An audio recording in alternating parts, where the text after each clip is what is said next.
Broadcasting live from Altamont, Kansas, upon the footprint of Labette County High School within the historic confines of Harrison Gymnasium, home of your Labette County Lady Grizzlies. Just under 10 minutes until tip-off of the SEK League opener here in Labette County. It's the Grizzlies hosting the Independence Bulldogs. Good evening, Grizzly Nation. Thank you for making us a part of your evening. However you may be watching or listening, we appreciate your viewership.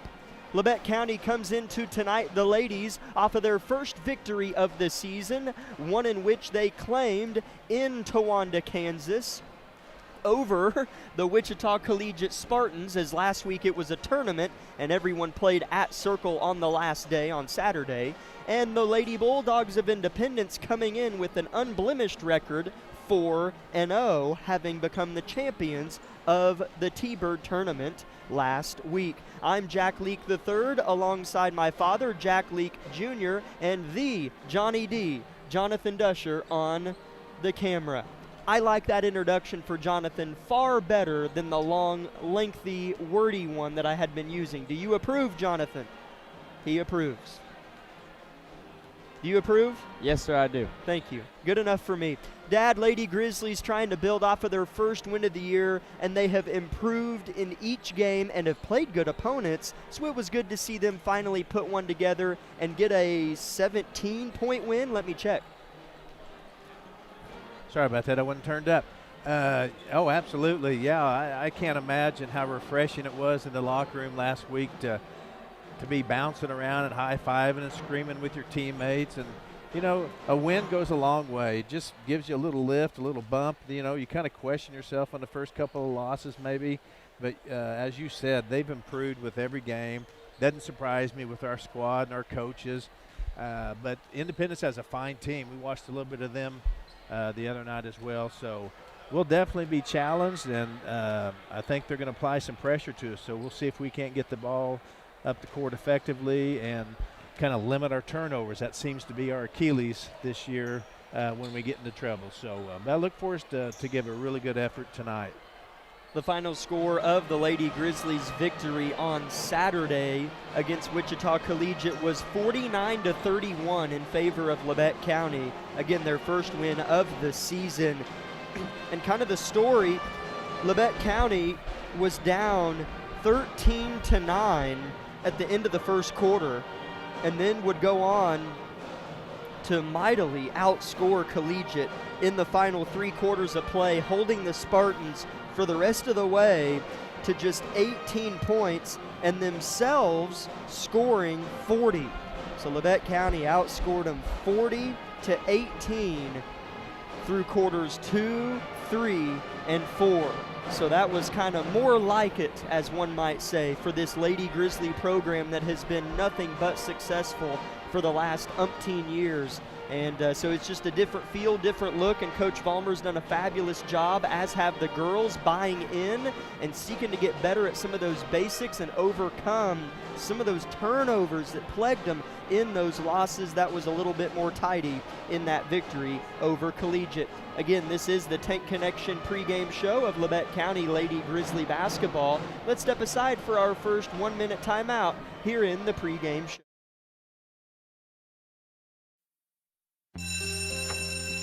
It may not require a textbook, but it's filled with valuable lessons. It may not take place in a classroom, but it's an ideal environment for learning. It may not involve a diploma, but it can help prepare young people in Kansas for life. It's high school sports. High school sports can play a critical role in a student's overall education. In fact, studies show that students that participate in high school sports are more likely to enjoy greater levels of achievement in their academic lives. If you think high school sports are only about competition, think again. Better yet, think about attending a high school sporting event in your community. You'll be amazed by what you see. High school sports, a winning part of a complete education. This message presented by the Kansas State High School Activities Association and the Kansas Interscholastic Athletic Administrators Association.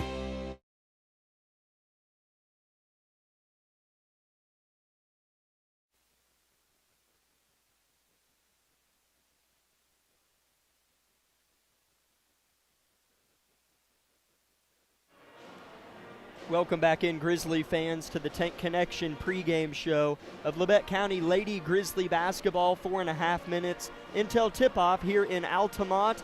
SEK League opening night. They have 2 games before Christmas break. Do these teams, both are girls and boys, and tonight it starts at home against Independence. Kind of a neat story from Saturday was Ginger Weathers, junior forward for Labette County, somebody who doesn't see a ton of scoring, certainly plays selflessly, had 10 points. She made 5 2-point field goals on probably 7 shots, if I had to guess, and played so well. And what makes it a neat story was, I don't know if you heard what Coach Vollmer said post-game to me, Dad, was, and she asked Ginger permission to kind of share a little bit about her story, and so I feel comfortable saying this. But Ginger went up to Coach Vollmer after the last few games and was like, "Coach, I don't feel like I'm a very good basketball player." Yeah. And Coach Vollmer said, "Ginger, you are. You're just playing far too fast right now. So just slow down and just play basketball." And that is exactly what Ginger did. Yeah. And Coach Vollmer just applauded the person that Ginger is and the way she responded to that little nugget from herself, Coach Vollmer, and that is exactly how she played against Collegiate. Caught the ball, turned, shot it, and made it.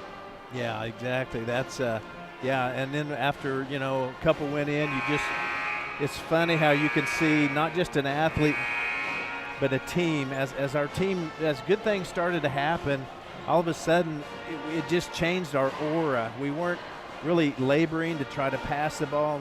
It just became effortless. It's so hard to explain how a group of athletes with confidence look so different than those who question themselves. All of a sudden the turnovers start diminishing. The shots start to fall. The rebounds start to it is so contagious. And I can see Ginger is as sweet as a person as you'll find. So I can see her saying that to Coach Vollmer. And so happy that she had such a great game the other night. So yeah, I'm excited for a great effort here and see if we can't surprise these Lady Bulldogs. As that's where we will transition the opponent preview in this evening's Tank Connection pregame show. Lady Bulldogs have yet to see defeat. Their 4 wins this season are at Cherryvale by 10 points, at Wichita Collegiate by 33 points, home against Circle by 22 points, and then in Circle against Mulvane by 11. So they have not won a game by fewer than double digits, and they're playing a Grizzly team that will look different for them. But for us, the Independence team will look pretty similar, as I recognize all the young ladies that are a part of their starting 5. All of them upperclassmen, only one's a junior, the rest are seniors. Yeah. And so it's kind of been a booger of a Lady Bulldogs team, and I say that in a complimentary way, if you can use the word booger in a complimentary way. But what I mean is, they've been a pest for us. There we go. I should have said that the first time. Well, a booger's a pest at times. Yeah, well, that is true. They have been hard for us to beat. And so I'm sure that, Bashir, Maddox, Spencer, Lemus, some of those girls who, I don't know how many times they've beaten us throughout their career, but it can't be much, are certainly going to be oozing at the mouth here tonight against a team they feel like they are advantageous over. And so Labette County has their hands full against a team that knows how to pressure really well and doesn't turn it over a lot. They played together for 3 and 4 years beside each other. So we do have our hands full, but Labette County's playing at home and coming off of a momentous first win of the season. This has been the Tank Connection pregame show of Labette County Lady Grizzly basketball. We'll keep it here for just a moment longer to see if they do starting lineups or the national anthem, as there have been both done in the past. And so, okay, they're going to do starting lineups, so we will take part with them. It's Randy Blackwell, the public address announcer, here in Harrison Gymnasium. Starting for the Lady Bulldogs, number 3, a senior, Madeline Bashir. Number 5, a senior, Brooklyn Maddox. Number 11, a junior, Sarah Veely. Number 13, a senior, Caitlin Spencer. And number 14, another senior, Kayla Lemus. For Labette County, starting tonight, number 10, a 5'7" junior guard, Kylie Roberts.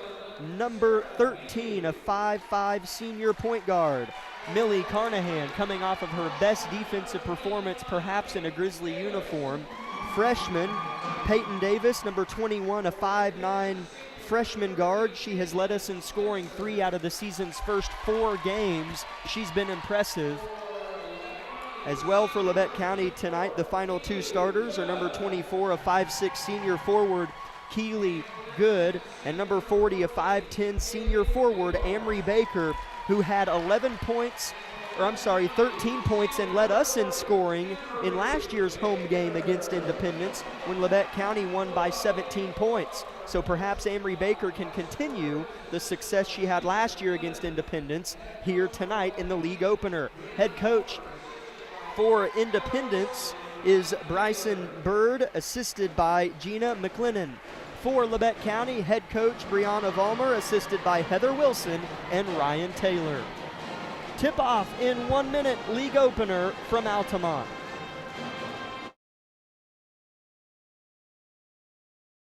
Here's a bright idea. Make sure you put your pants on before leaving the house. Sure, it seems simple, but sometimes simple doesn't happen. At Idea Tech, we think it's simple to have real people who live in Kansas helping customers. We understand that not everyone in our industry agrees, but then again, not everyone puts on pants before they leave the house. We think it's important to get the simple things right. Putting our pants on and providing local customer service. Another bright idea from Idea Tech.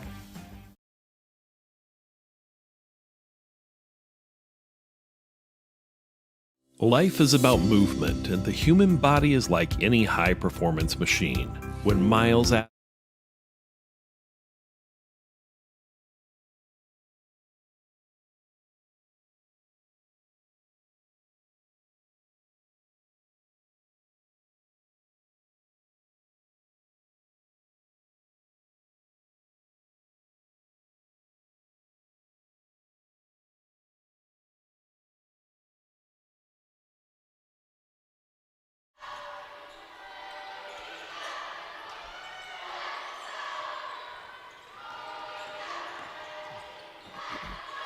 Labette County with the first possession of the ball game. It's a lengthy possession. Keely Good misses a 3-point basket, and Independence has the basketball for the first time tonight. We welcome you into this evening's broadcast. If you missed our pregame show, league opening night, Independence has yet to lose this season, 4-0 coming into the league opener this evening. Labette County 1-3 coming off of their first win. And the Grizzlies' nice post defense forces a bad pass from Maddox, and the Bulldogs turn it over on their first try, and a very early substitution for Coach Vollmer. Jackie Scholl in for Peyton Davis. Yeah, we're going to get pressure right here, so we'll find out right away if we can get the ball up the floor. Have to imagine Labette County practiced for this week, but it's hard to replicate in practice sometimes. They do turn it over, and then Labette County deflects it off of a Bulldog's leg, and they get it right back. So 3 turnovers in the game's first 4 possessions. Yeah, on that first possession, I noticed Indy played a man-to-man. That'll be interesting if they play that tonight. Labette County having a hard time here. Millie Carnahan trying to work left to right, throws it to the heart of the floor to Amory Baker, throws it, picked, and now Carnahan gets it back, throws it into Roberts, left block, in prison, throws to Carnahan, dashing, swerving, shooting, and missing. There's Amory, though, and an early jump ball was called. If that ref gave her another blink, it would be 2-0 Grizzlies. However, the jump ball was whistled, and the Bulldogs will get it. Yeah, it was a little quick on the jump ball, but yeah, liking the effort so far. You got to get the ball to the middle on a press, just like we did there to Baker. 0-0, Labette County, 2-3 zone. Bulldogs throw short corner. Now on the weak side, they've got an open man, and the three-pointer's good by Madeline Bashir. Yeah, had an open look and cashed it in, so not much you can do there. Jackie Scholl came into the game early for Peyton Davis. Throws ahead to Baker, breaks the press, and now the pass is thrown away. Turnover right to left. Bashir up ahead underneath Veely, and a jump ball's called. Millie Carnahan forces it, and Labette County gets it back. Here comes Peyton Davis for Jackie Scholl. Yeah, Carnahan picking up where she left off, playing aggressive. So, yeah, Grizzlies are going to have to settle down and be patient getting against this press.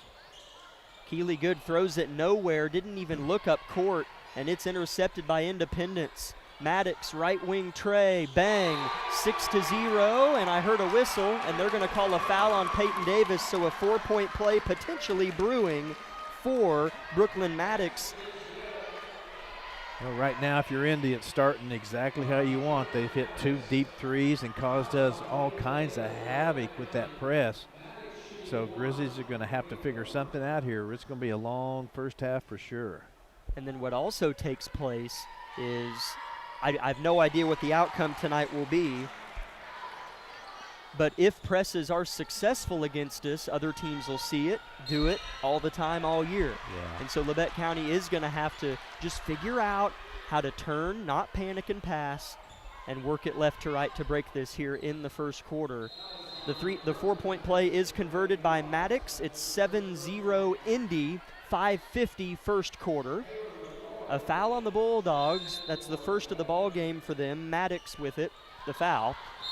Ball thrown in off the shoulder of Carnahan out of bounds, and an ugly start for Labette County here early. Lots of turnovers. Indy has it back. Right, as long as we have turnovers, yeah, it's going to convert to points. So we know what we need to do. Let's just execute. 7-0 Indy. Labette County in a man-to-man here, switching it up. Maddox, right wing, has 2 knee braces on each leg. Right-hand jumper misses. Good defense by Kaylin McCoy. Rebound saved by Baker, and a jump ball will give it to Independence. Well, I'm thankful they're not calling a million fouls, but we do have a lot of jump balls. Independence staying aggressive, too. You got to give it to them. There's a lot. I said this against Collegiate. There's so many jump balls called in girls high school basketball. Weak side layup, good by Spencer. She's the 3rd Bulldog to score, and Coach Vollmer wants a 60-second timeout. Can kind of tell by her facial expression she's a little disappointed with this start.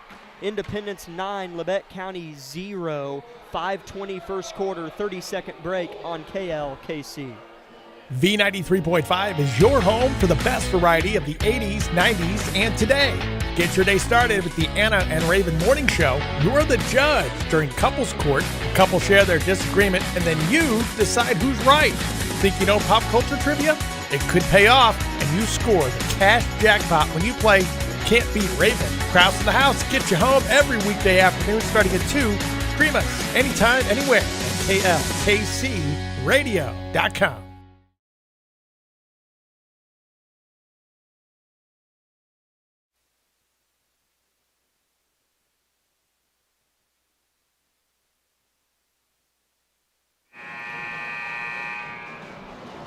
Welcome in, Grizzly fans. Jack Leak III and Jack Leak Jr. and Jonathan Dusher. Happy to be with you.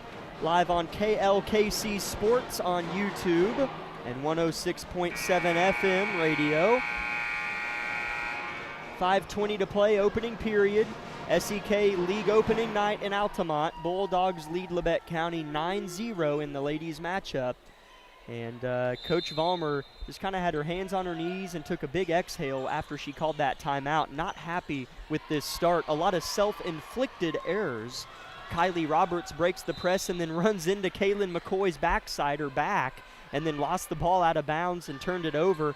But we broke the press that time. Yeah, it seemed like they picked us up man-to-man and no one had her. So I thought we were going to get an opportunity there for a score.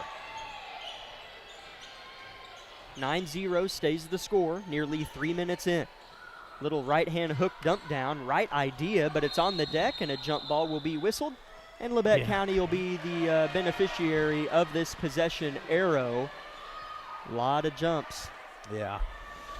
One benefit, too, if we can keep them from scoring is you can kick it out. Generally, they only can set the press up against a made basket, so we need to defend well also. There we go. Labette County breaks the press for 2 times consecutively and then throws it without looking. Intercepted, but Carnahan gets a steal. Millie doing a nice job defensively the last 2 games. Baker drives with the right, loses it, finds Peyton Davis right wing. Labette County yet to get off a look other than Keely Goods opening possession 3. Carnahan right wing, 7-second shot clock. In between the rings, Baker, heart of the floor, yells for help, 3-second shot clock, sheds her defender, left-hander fouled, she'll shoot 2 as Baker talking to her teammates, coaching them up a little bit. Yeah. I like to see that. Yeah. Someone needs to emerge here as the leader. You know, it's easier said than done, but we have to play through this. Right now it's a little bit like a 3-alarm fire out there. Just the ball's flying and flying and flying and flying. And so someone's going to have to penetrate. We need something good to happen here. Feels like if somebody feels like they've had the ball for too long, they'll just chuck it and then hope someone's there. It's like, it's okay. Keep your ground and find somebody. Baker misses both free throws. She struggled at the line against Collegiate and is 0 for 2 to open tonight. Man-to-man for Labette County, it stays. Pass inside to a cutting Lemus. Misses. Rebound Davis. 4 minutes to play. First quarter, Labette County throws it away again. Unforced error.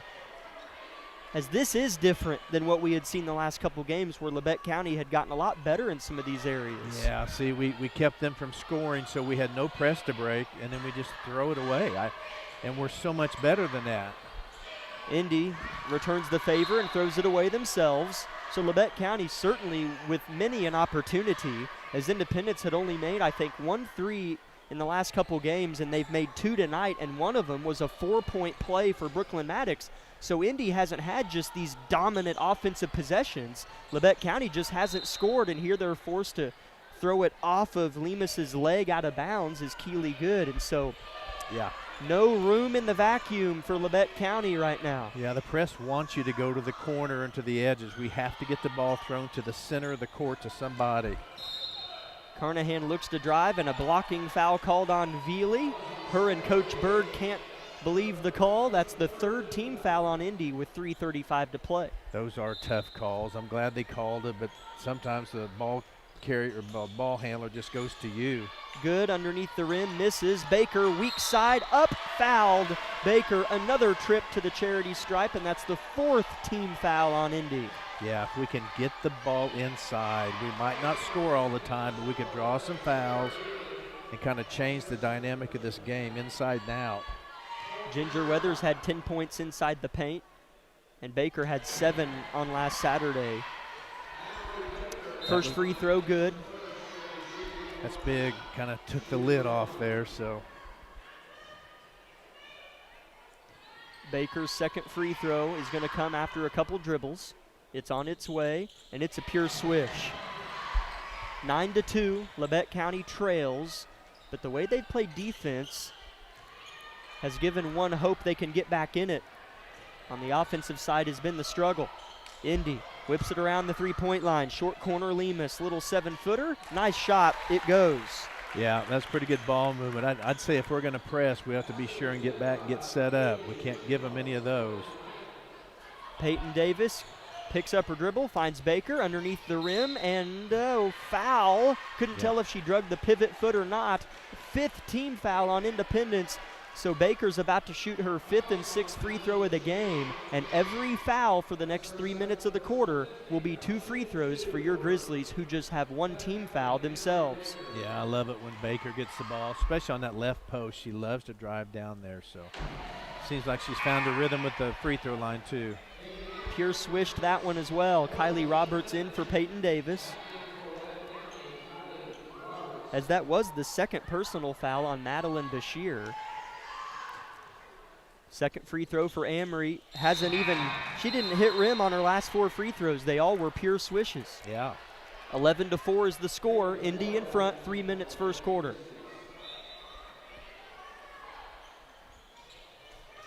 Ball goes into Morgan McLennan for Independence. Also checked in for Coach Bird is Haley Maddox, a freshman. Brooklyn Maddox, her sister, at the heart of the floor, throws off to the right.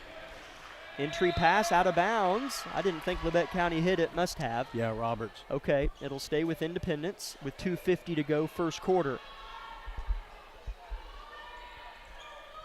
First league game of the night. Have to imagine the longer this night goes on, the more the bleachers will fill. 3-pointer by Brooklyn Maddox misses strong. Rebound tipped out by Indy. Labette County will collect possession. Okay, got another opportunity here. Let's get the ball across half court and go put some points on the board. Get a little momentum.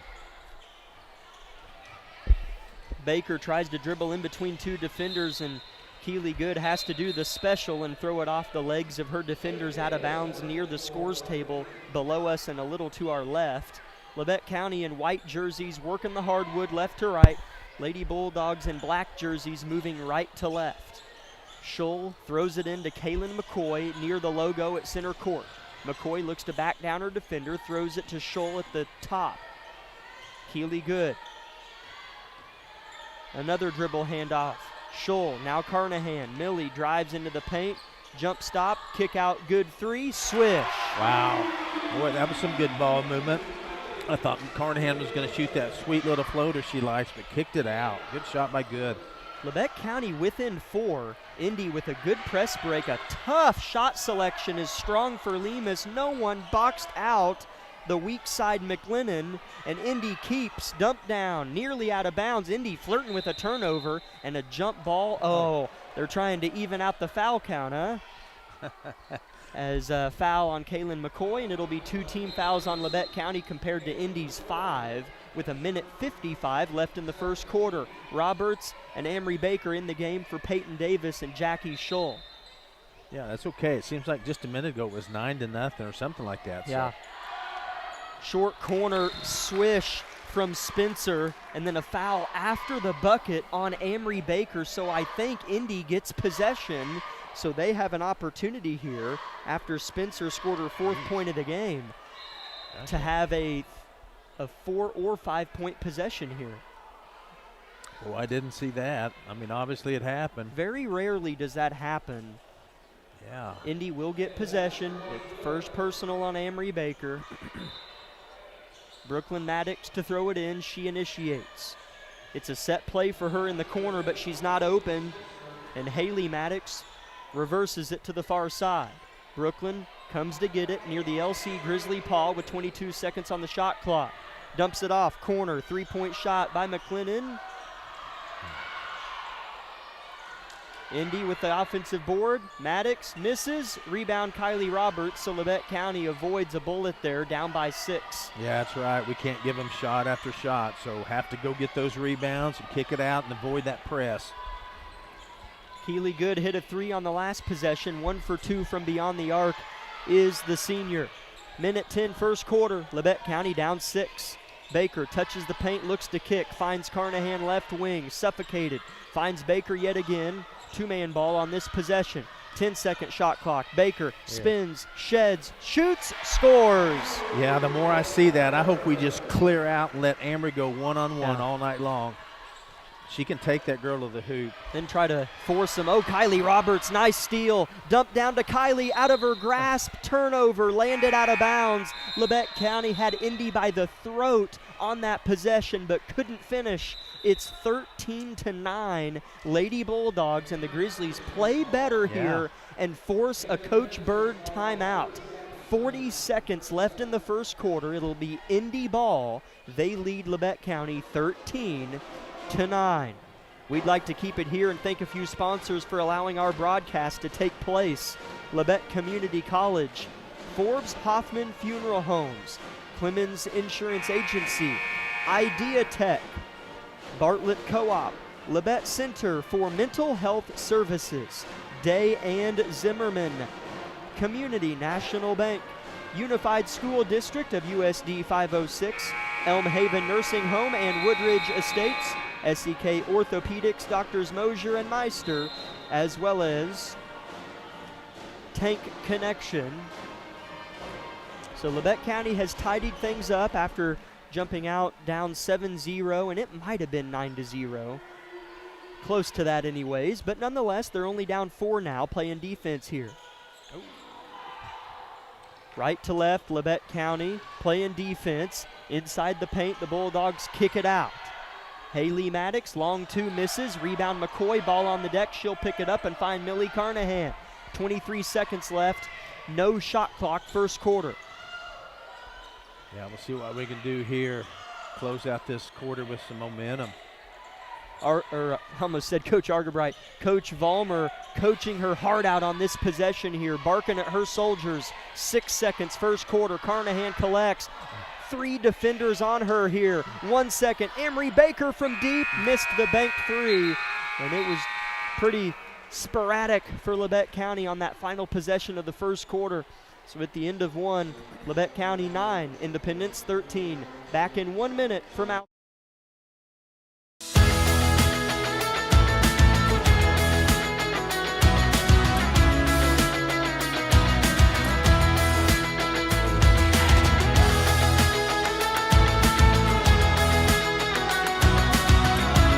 Reaching your goals is closer than you think at Labette Community College. With 25 programs of study, 6 certificate options, and a campus that cares, your journey at LCC is sure to lead to success. Become a Cardinal. Visit. With many years of combined experience, Eye Care Associates of Parsons has set the framework in providing comprehensive eye health examinations for all ages and routine vision care for families throughout the 4-state area. Our optometrists and staff provide remarkable care with state-of-the-art technology to help with diagnosis and management of eye health conditions. Give us a call or visit our website to schedule your next eye exam. Eye Care Associates of Parsons. Experience modern eye care.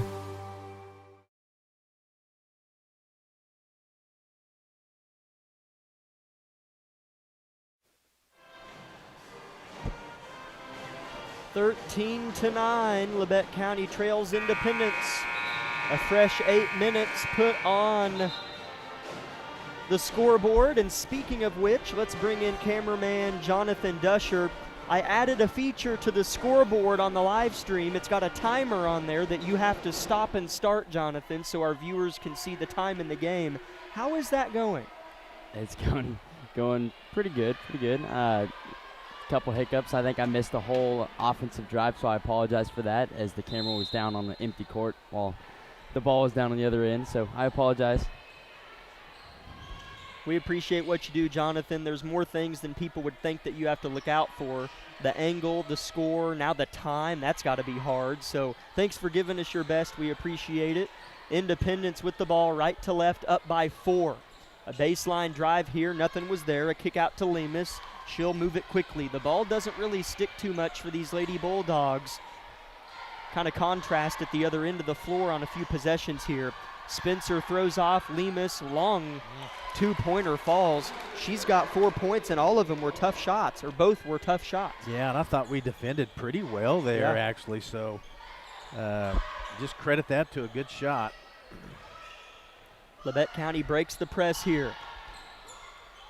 7 minutes, first half. Labette County down 6 after the Lemus long 2. Peyton Davis, the freshman in the game, alongside Millie Carnahan, Amory Baker, Keely Good, and Kylie Roberts. Vollmer yelling at us to throw it to Amory Baker. We did a little late, and she missed the contested one. Vollmer's a little anxious tonight. I don't know if she's too happy with the energy or perhaps even effort Labette County showed in this first quarter. Yeah, I don't know, but that's a guess. It feels better right now, though. I know we're down 6, but I don't feel as tense and anxious at the moment, and I like getting the ball into Amory, and here's a steal. Carnahan forced it. Long pass from Roberts, thrown out of bounds near the Bulldog cheer squad, and Labette County's had a few chances here. It's coulda, shoulda been plus 6 points on a few of these turnovers in transition. The score stays 15 to 9. You're going to have a hard time beating anybody when you just throw the ball away. Great steal there, though, by Baker. A lot of steals here from both teams. We like it when Labette County gets them. Here's Amory at 12 feet, makes it 7 feet on the drive, and is fouled going up. And Coach Vollmer, I look over at her, and she's clapping away. I have to imagine that's exactly what she wants to do. Yeah, even if it looks a little forced or crowded, if you get the ball in the paint, just try to drive, try to shoot. It seems like these officials are picking up on that and calling a lot of fouls inside. Looks like Coach Bird's kind of challenging that call a little. This will be Baker's 7th and 8th free throw of the young game. She makes it. She started 0 for 2 and has made 5 of her last 5. Jackie Scholl in the game for Kylie Roberts. Amory went 1 for 5 from the free throw line in our win against Collegiate. So prior to her last 5 free throws, she had gone 1 for 7, carrying over to the last game. And she makes this one as well, and now has made 6 of her last 6. That shot looks nice, and she looks confident up there. Great timing, great routine, so that's good to see. You look up, and Labette County, they're down 6 again, but Lemus makes another shot. But still, only down 6, and there's some possessions where you'd think we were down 26. Yeah, I just need to kind of hang around right now.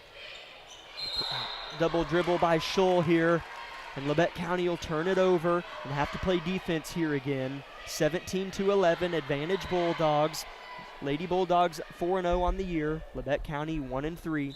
This is the first game of league play for either of these teams. Both of these units played in the Circle Tournament last week. Independence won the tournament.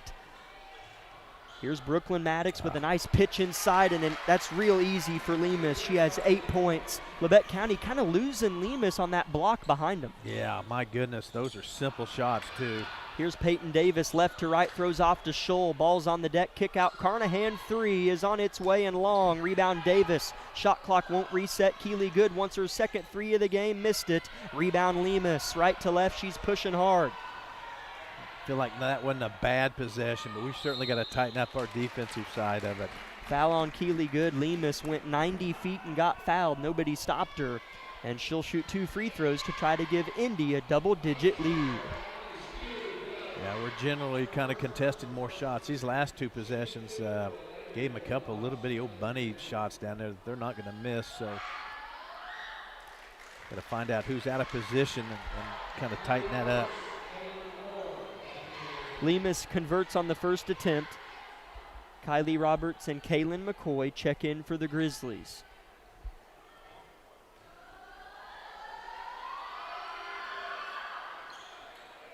Misses the second. Kaylin McCoy's there with the rebound. Clears out space and finds Keely Good. Chucks it up ahead to Baker, throws to McCoy. Looks for a friend and finds Keely Good right wing, contested tightly. The newly checked in Mia Cope. Kylie Roberts picks her dribble up, turns, kicks Carnahan, right wing. Who's going to lead? Who's going to initiate? Keely Good in the corner, drives with the left hand, finds a cutting Baker in the paint. She'll do it, puts it up, misses, but she's fouled.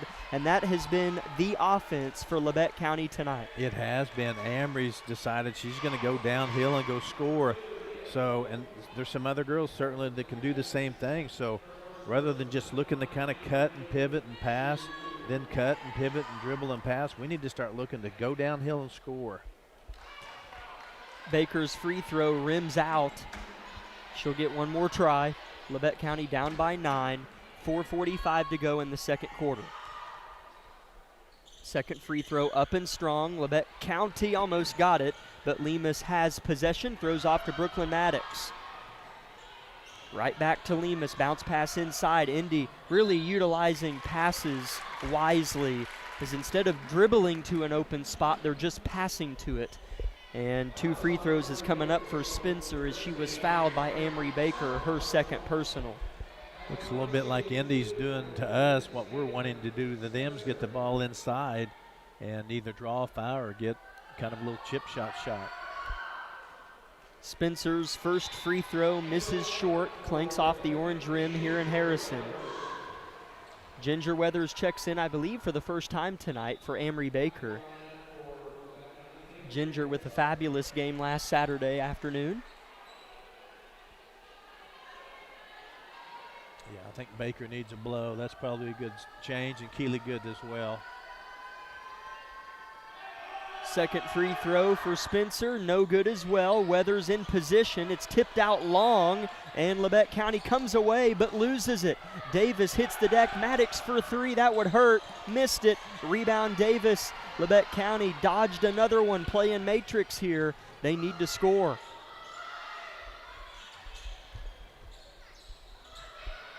Kylie Roberts, right wing, throws it inside and away.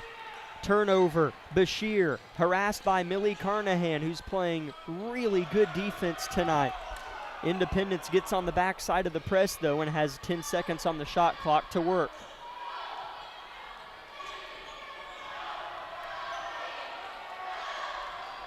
Three seconds on the shot clock. Maddox left open for 3, misses. Rebound McCoy. That was the shot clock. Keep going. Kaylin gives it up to Millie Carnahan. 3:40 first half. Labette County down by 9. Yeah, that shot clock whistle's not a sound I hear a whole lot. It's not. You know what? It's been, here's a foul on Independence. It has been a great addition to the game. because it was needed, and better teams can't just throw it around for 100 minutes. And I mean, that's ridiculous. So the shot clock was a great addition, and I don't think it impacted the game to the degree people thought, from the perspective of that it would be like, I hardly notice it ever. I forget about it all the time. It hardly ever comes into play. Right. And so, but that's not a bad thing. It's been a good addition. Ball goes into Ginger Weathers, has a one-on-one, tries to throw it to Carnahan. It's batted, and a jump will keep it with Labette County. Ginger right there I would have loved for her just to realize where she was, try to turn and get a shot off against a one-on-one guard there. Same here with Caitlin. Kaylin McCoy, a little right-handed shot, misses. Tipped out by Kaylin to Peyton Davis. Left-hand layup, good. See, and I think that started with Kaylin's shot. It came off the rim, got tipped out, and then we got kind of a transition shot rather than a set offense shot. We have to have that. It just adds spontaneity to the possession that the defense can't quite predict. Yep. Labette County's first field goal of the quarter. They only trail by 7, and here's a double dribble and some subsequent frustration by Mia Cope. I mean, Labette County's got life. Yeah.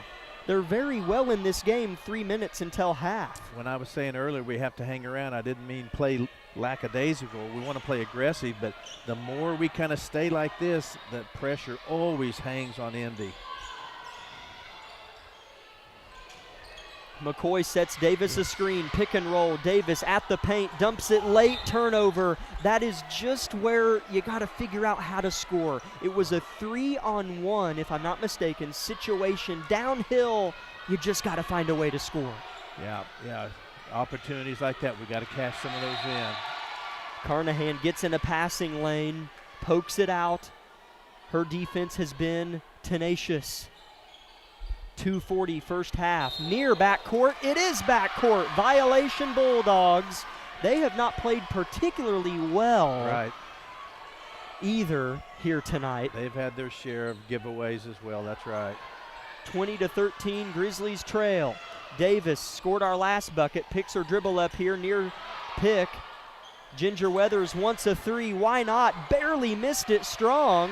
Rebound Bulldogs. Right to left they go. Maddox pass tipped by Davis. Stolen by Roberts. Kylie picks her dribble up. Throws to Carnahan left corner. Weathers underneath the rim. Turns, shoots, and missed it barely. Davis put back, you bet. And Labette County's within 5. There you go again. Just that spontaneous rebound, shoot, stay aggressive, flip the ball around. That's much better.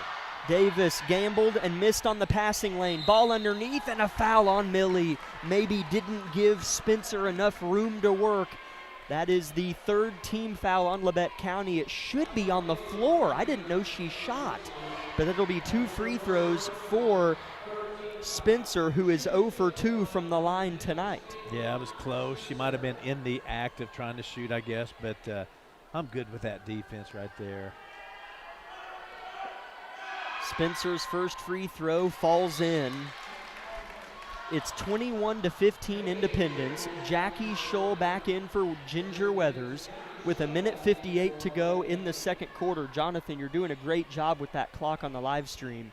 That is something that he is controlling. It's not doing it on its own. So great job on that. That's a tough one.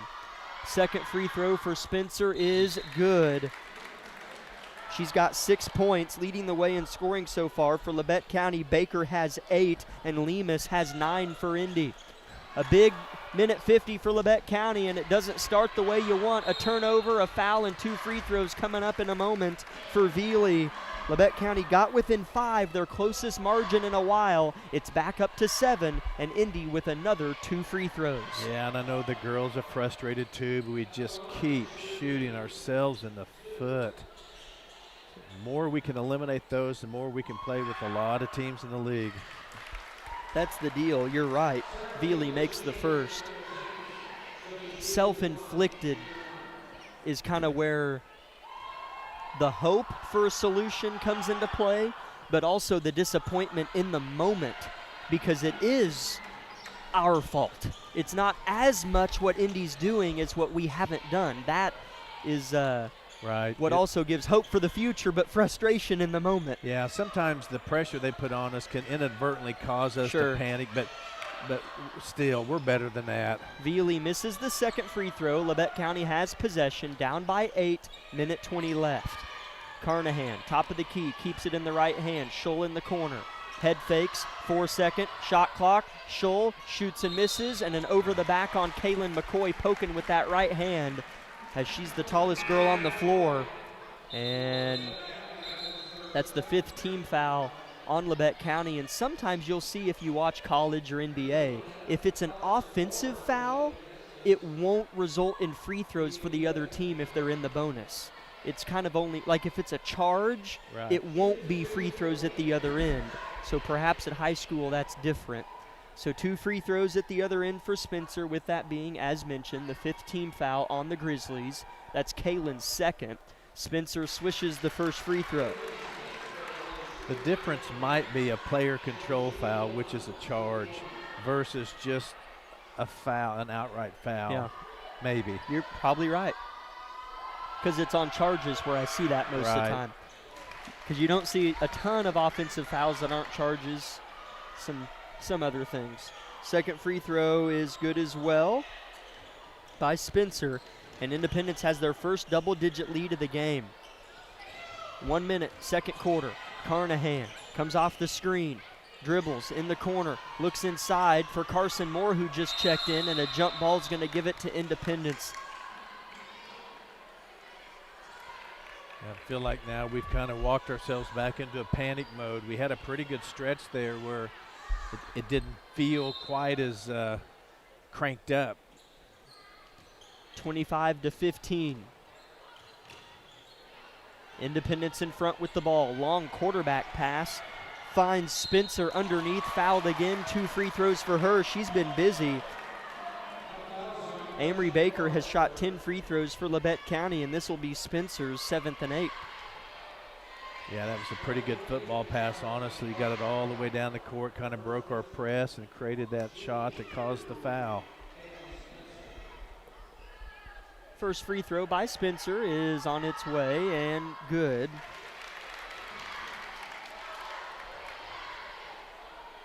Independence leads by 11 with 45 seconds left in the quarter. Labette County, Independence has gone on a 6-0 run, and it'll stay that way as Spencer misses the second free throw. Rebound Labette County. Jackie Scholl with the ball for the Grizzlies up ahead. Still has it. Throws, tipped, nearly intercepted. Keely Good keeps it alive. Yeah, Indy's defense just has us on the ropes here. No one is comfortable at all for Labette County. Kylie Roberts in the short corner loses it, picked up by Good. 3-second shot clock. Harassment continues. This is not a good possession for Labette County. Shot clock violation. 9 seconds to go in the half. Coach Bird mightily approves of that defensive stand. They can go up 13 or 14 on this possession. Yeah, it looked like they had 7 or 8 players out there on that possession. They just, black jerseys were everywhere. You got to applaud that. Ball goes in, 7 seconds, second quarter. Bashir throws off Brooklyn Maddox. A decent look at the buzzer, misses. The putback at the buzzer's good. Are they going to count it? This ref says no, no good. And at the end of the first half in Altamont, Labette County trails Independence 26-15. Let's step aside for a 4-minute timeout and come back with the Eye Care Associates of Parsons halftime show. In 2003, Tank Connection founders envisioned a Southeast Kansas-based company dedicated to innovating voltage storage tanks, offering superior products and services through a customer-focused team. 2 decades later, and products in 64 countries and on 6 continents, this vision endures. Tank Connection employee owners are dedicated to a future where their shared purpose brings empowered realities to as many lives as possible.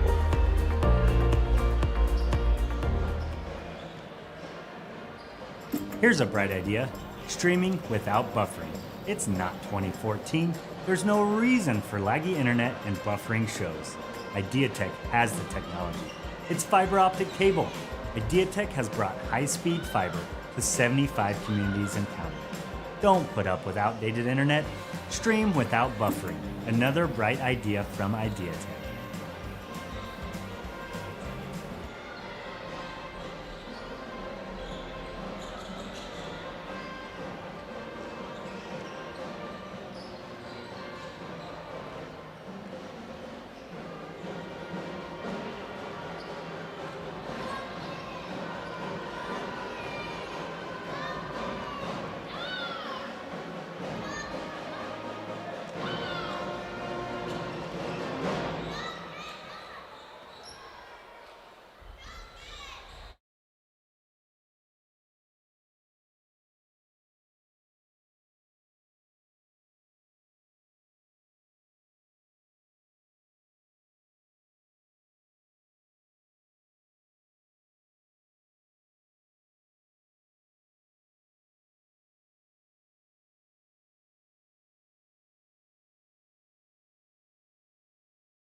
Welcome in, Grizzly fans, to the Eye Care Associates of Parsons halftime show, brought to you by Doctors Newland, Gilmore, and Ray.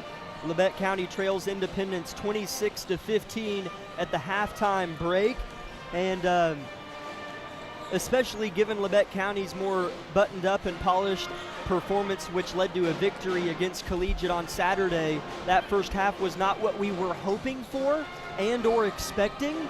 A lot of those self-inflicted turnovers raised their ugly head again and have manifested itself into an 11-point deficit at halftime. Yeah, it did. And, you know, the obvious, the elephant in the room is Independence's defense, too. Yeah, it's good. Has really, really kind of kept us in that frenzied state a little bit. There's been a few times when we've kind of forgotten about it, just had a couple good things happen, or penetrate and get some shots off down low that were missed, and we just got putbacks. So it seems like we can score, obviously, much better when we don't have to set up against Independence's defense. We can just kind of play, you know, recess ball underneath and just go up with it. So I got to credit Indy's defense, but you're right. There's just been too many times we've allowed that to getting our heads in such a way we're just throwing wild balls to nobody, and we're better than that. Leading scorer for Labette County was Amory Baker with 8 points, and she only made 1 basket. She shot 10 free throws and made 6 of them. That was the heartbeat of our offense. Peyton Davis had 4 points in a short span between one another. She went on a little run in that second quarter. Keely Good had 3 points. For Independence, they had 5 different scores. Spencer and Lemus each had 9. Brooklyn Maddox had 4, Madeline Bashir had 3, and Sarah Veely had 1. At the end of the first quarter, it was Labette County 9, Independence 13. And then in the second quarter, Labette County was outscored 13-6. Giving us our halftime score, Independence 26, Labette County 15. This is the Eye Care Associates of Parsons halftime show, brought to you by Doctors Newland, Gilmore, and Ray. Let's take one more 2-minute break and come back with a little bit more halftime show and then the third quarter on KLKC Parsons.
Waning seconds dripping off the clock here in Harrison Gymnasium, where on the league opening night, Labette County trails Independence 26-15. I'm Jack Leak III, alongside my father, Jack Leak Jr., and the Johnny D on the live stream. I like saying that. It's kind of fun. Yeah, sounds good. He got his own bag of sour Skittles tonight, so mine are protected. You can have them all. No. Oh, he took all one. Minus one. Yeah. I'll get one of his in a minute. Hey, Jonathan, second half starting. Just kidding. Labette County will get possession to begin the third quarter. They trail by 11. Amory Baker had 8 of our 15 points in the first half, and 6 of her 8 points were shot from the free throw line. The 5 on the floor to begin the third quarter. Kylie Roberts, Peyton Davis, Keely Good, Amory Baker, and Amelia Carnahan. Let's see what Labette County made as far as changes in the second half. What a pretty offensive set play from Coach Vollmer. Baker on a pick and roll, Carnahan on the feed. That was nicely done, time perfect, good pass, and shot it. Switched hands in midair and shot a nice soft right-hand layup. 26-17, Labette County starting off on the right foot in this quarter. It never has really felt like they're out of this game at all, just haven't played in the game. Lemus, right wing. Bulldogs working left to right, Labette County right to left. Maddox with an offensive rebound. Ball tipped about, Labette County has it. Millie Carnahan right to left, slows it down, now crosses half court, pushes to Keely Good right wing. Overhead pass, they want to go to Amory. She's doubled, she'll kick. Keely, head fake and a kick. Carnahan deep right wing three, short. That was a low line drive. Rebounded by Veely, and she's going to go the distance. She lost it and turned it over. Yeah, just lost the handle there and kind of went off her thigh, so fortunate for Labette County there. 6:48 to go, third quarter. Labette County with a little bit more vigor in this period to open it up. Amory Baker turns and throws to Millie Carnahan. Bulldogs applying that press. Carnahan with a hook pass forwards to Amory Baker, right back to Millie in front of the student section that's packed. Keely Good for three, down and out, no. Rebound Maddox, long push. Lemus, she had 9 points, looks for 11 at the cup, misses. Rebound Keely Good. Yeah, that last possession, I'll take Keely shooting that shot. Keely's really a good shooter, so I have no problem at all with that. She has our only three-pointer of the game. Pick and roll, Keely Good at the hole, blocked, good defense. It was good offense, but great defense from Kayla Lemus. Yes, it and was. Independence has it. Yeah, I like that look right there, actually. Another good pick and roll and layup that just didn't go in. Here's a steal. Millie, right to left, creates distance. Right-hand layup missed. Peyton Davis fouled going up.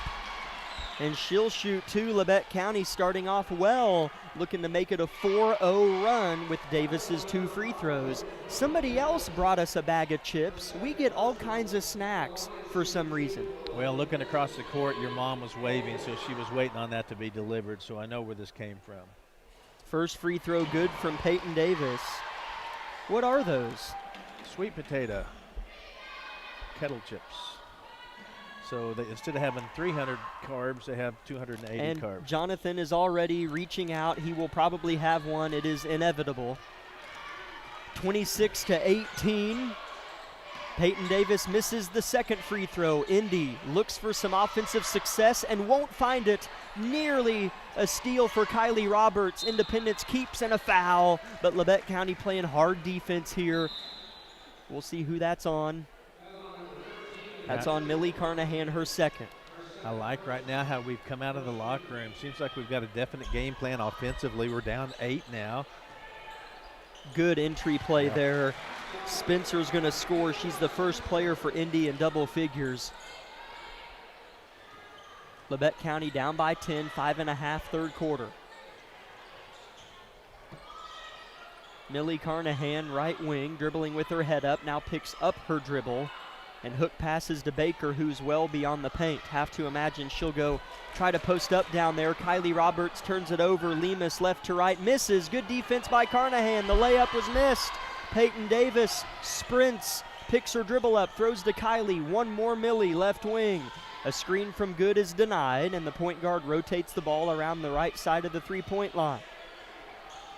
Yeah, I really like how Carnahan stayed after that and got that kind of that steal back down there. That was a great hustle. Carnahan kicks it out to Kylie Roberts. 13 seconds on the shot clock. Roberts to Davis. Entry pass turned over, and a foul going the other way on Labette County, if I saw it correctly anyways, as that's the third personal, I believe, on Amory Baker. It is. Sure, she'll have a seat for a while. We don't want her getting 4, of course, this early. But yeah, Independence's defense just not giving us a real nice look, making us work for everything. Brooklyn Maddox turns, jumps, and passes. 2-point jumper is on its way and good. It hit the butt of the rim and still went in from a sideline shot. That doesn't happen a lot. Lemus has 11.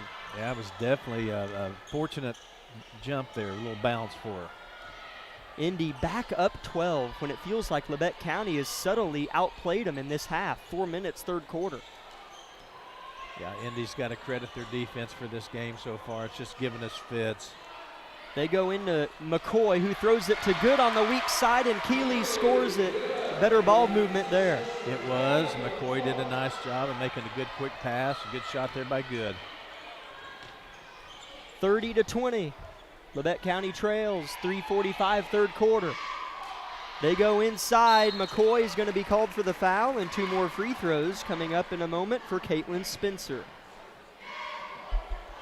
Well, Grizzlies just keep working down inside. Now we're going to, I hate to say hope, but if we're going to kind of bang around down there, we're going to need Independence to miss at least one of every attempt, if not both. Spencer, long free throw routine, and it pays off. She'll swish the first into the ball game for Labette County. Carson Moore replaces McCoy. Carson, a senior, stands at 5'10". She can hold her own. Second free throw, Spencer gets the grip she wants on the ball and misses it short. Rebound Keeley, good for the Grizzlies. Okay, that's 50% there, so we'll take that over a layup. Labette County can get back within single digits with a bucket here as they trail by 11 here at home. Labette County definitely cutting to the basket more this quarter, as Keeley Good is going to bury a 3 from the left wing. She's starting to play a little bit more loose. She's got 8 points. Labette County down by 8. Yeah, I'm telling you, she is a legit shooter. I was watching her before the game. Really nice, high rotating ball, looked good. Independence throws it inside. Carson Moore with good straight-up defense. Right-hand hook shot misses. Labette County well out of position, and the layup is good by Spencer. I know it's going to take everything. I mean, we're going to have to rebound. I mean, to get back in this game, we're going to have to claw at every position. Coach Vollmer calls the game's, or the second half's first timeout. Labette County down by 10, but playing better. Will return in 30 seconds on KLKC. Discover what you've been missing in Parsons, Kansas. Curious Minds Discovery Zone, a children's museum that inspires a love of learning, with hands-on exhibits for all ages to imagine, create, learn, and discover. Kids enjoy looking through microscopes, building on our magnetic ball run wall, creative play in our doctor's office or grocery store, and lots more. Discover, explore, Parsons, Kansas.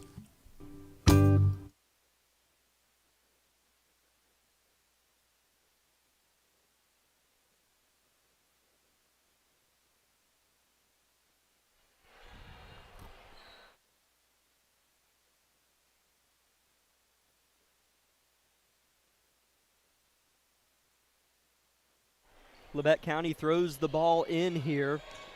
Down by 10, fresh out of the Labette County timeout with 2:30 to play in the third quarter. Carnahan drives short corner, picks her dribble up, and finds Jackie Scholl in front of the Grizzlies student section. Keeley Good has the hot hand this quarter, misses underneath but gets her own. Peyton Davis throws it to Scholl. 3-second shot clock. Millie in the corner. Puts one up short, and it will be a shot clock violation on Labette County as it didn't hit the rim. We're going to have to take some of those quick looks that we kind of head faked on. We end up putting ourselves 2 to 3 seconds to kind of have to fling one, so we're not going to get any wide open looks most likely. Lemus in the corner. Looking for Maddox. It was tipped. Carnahan nearly beat her to it. Yeah. Timeout, Independence.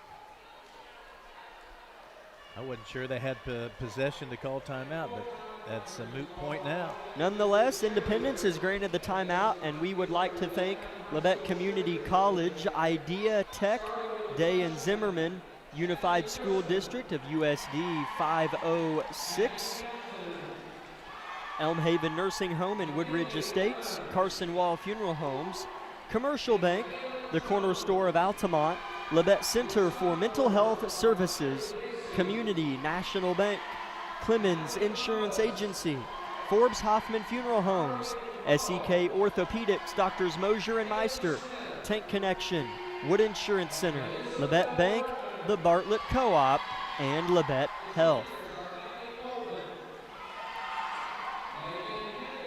Feels like Labette County in some ways has played night and day difference from the first half, but in others, the ability to make up ground, still down 10, just hasn't been crested yet, and the time is getting lower as the third quarter is nearing an end. Kind of what I'm gleaming from this game is I compare Independence to Frontenac. Yeah. And our team is doing a much better job of just staying with it, kind of finding our own spurts, our own opportunities. So we are definitely a better ball club than we were 2 weeks ago. That's a good comparison. Yeah. And Coach Bird's only played 7 girls. Frontenac only had 8 on their roster. Yeah. They are pretty similar. Minute 45, third period. Ball goes in for Independence. Carnahan giving Maddox a couple feet, picks her dribble up and now suffocates her and makes her turn it over. Keeley Good with the basketball, right to left. Labette County in a half-court set. Carnahan, one dribble, picks it up. Carson Moore still in the game for Labette County. Amory Baker on the bench with 3 personal fouls. And Labette County is going to turn it over. Kylie Roberts has labored tonight in that department, ball security. You know, I've been watching Carson Moore. She's working her tail off on both ends. Carnahan fouls Maddox, and 2 free throws for Brooklyn Maddox coming up to try to give Independence a 12-point lead. 3 on Millie too, so gonna have to play a little bit smarter right now till we get a little deeper in the fourth period. Comes Amory Baker in with 3 fouls as well. Yeah, try to throw her in. I mean, you have to, down by 11, maybe 12, needing points. And she has been where most of them have come from. Jump ball whistled after the missed free throw by Maddox, and Independence will keep it. Jackie Scholl in for Keeley Good.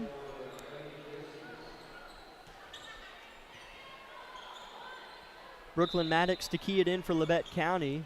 Reminds you to stay tuned for our boys game following the girls, which should be a fantastic and exciting game. Labette County gets a steal. Peyton Davis in the paint comes away with it. Girls did a good job of collapsing to the ball and just going straight up in the air. Labette County turns it over.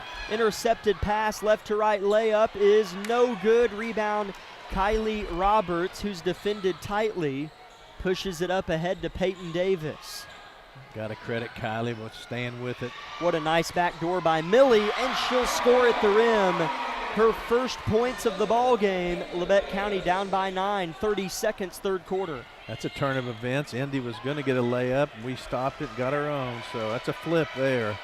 Let's get another good stop here, maybe a score. Maddox spins and creates space. No shot clock, 16 seconds left in the third. Jumper blocked by Baker, I think. Rebound Roberts, dribbling right to left, and it was too late. Davis was open for a long time, and by the time Roberts saw her, so did Indy. Bulldog interception. A long floater is no good for Brooklyn Maddox, and Millie Carnahan helps her to her feet after she slipped and fell.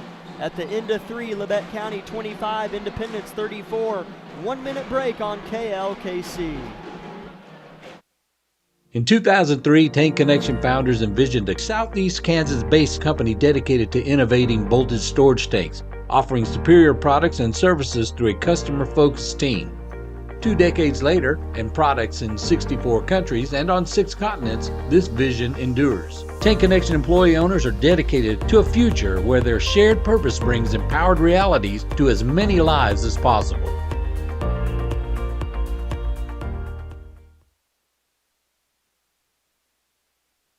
It's easy to spot people who participated in high school sports and activities. Right on time.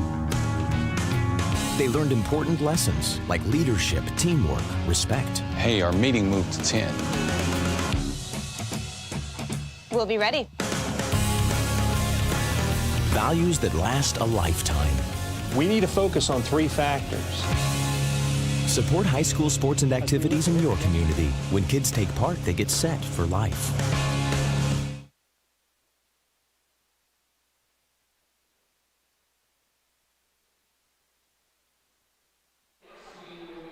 (25-34).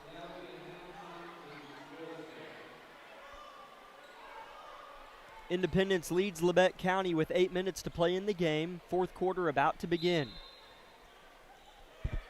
Labette County will have possession of the basketball and work the floor right to left. Dribble handoff beyond the arc. Labette County still well in this game. Haven't played great tonight by any stretch, but hanging in there. And an offensive foul on Carnahan. She was flirting with it that whole drive, had that left arm in the chest of her defender Maddox, and the foul was whistled in. That's 4 on Carnahan, who, although she just scored her first bucket a couple possessions ago, is so vital for this team. She creates so many possessions for us defensively. Yep, agree with you. Hate to see that 4th foul. Kylie Roberts with a steal. Jackie Scholl's jumper is no good. Rebound fought for. Peyton Davis comes away. Roberts mishandles. Rotates it, though, around the three-point line. And McKinley Baker in the game for Labette County now for Carnahan. Davis downhill, fouled. That's the first foul on Independence this quarter, 7:20 to play. Got to have more of that. If you get your shoulder past your defender, go. Just go, go, go. Try to shoot a layup, draw a foul, or make it, or one of the two, or kick it out. Kylie Roberts pitches it into Davis, into Baker. Spins, shoots, has it stripped, saves it inbounds to Roberts. Short corner, no foul called, blocked cleanly. Maddox left to right, pushes pace. Roberts stops her. Here's the kick. Bashir, long two-pointer, no. Brick, rebound Baker, rips it away. That's how you stay strong with the ball, and I was good with that last possession. So we didn't score, but we got it inside and put some shots up. We can't just pass it around the perimeter all night. We got to go in, got to go inside. And that's where McKinley Baker is looking, and her bounce pass inside is intercepted, and a jump ball on the deck will give it to Independence with 6:44 to play in the game. Yeah, I mean, we're down 9. We're down 3 possessions by definition. So, you know, we're just a little spurt here from cutting this to 4 points or something. And credit Labette County's defense for keeping it that way, because the offense hasn't been great.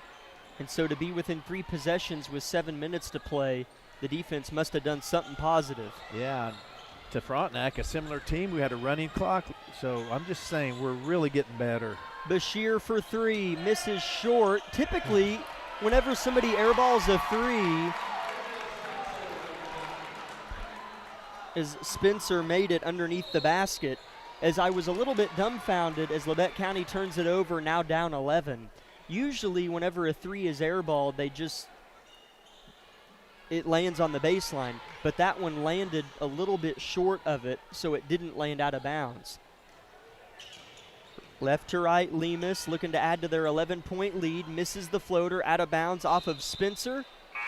They're probably going to give it to Indy because they don't know. Missed it. Yeah, they way missed it. Even Indy girl had her hand down, slapping her hands together. Yeah, they're going to give it to Indy. It went off of Spencer's right hand. That's too bad. 25-36, Labette County trying to stay in this one. 6 minutes to play here at home in the league opening night. Kaylin McCoy playing defense on Lemus. Lemus looking inside for Spencer, who's really hurt us, but Labette County gets a takeaway here. Good jump there by Baker, playing great defense. Carnahan back in with 4 fouls, Baker playing with 3. No other choice for Coach Vollmer. McKinley Baker's pocket is picked left to right. Veely at the hole, misses the layup, and the putback is good, plus the foul for Spencer. And then Independence goes up 13, and she has 18 points, looking for 19 here. Yeah, I got to credit Baker there. Boy, she's hustling. Hadn't had a ton of varsity minutes, but never gave up on that play, and we got her best effort the entire time she was out there.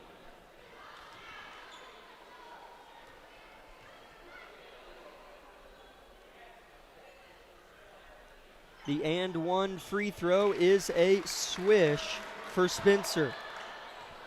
Labette County scoreless in the fourth quarter, and a double dribble on Kylie Roberts, and Independence gets it right back.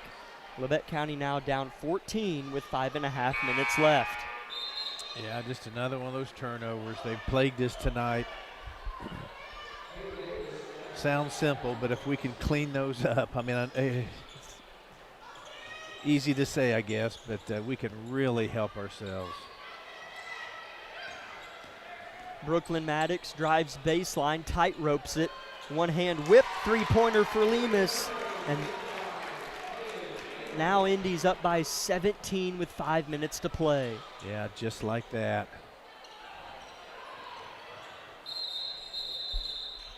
Full timeout from Coach Vollmer. Her girls are in a bit of trouble here at home. Let's step aside for 1 minute. Well, let me see here. Hold on, we were having some, well, we got to keep it here. We're having some things at the station going on.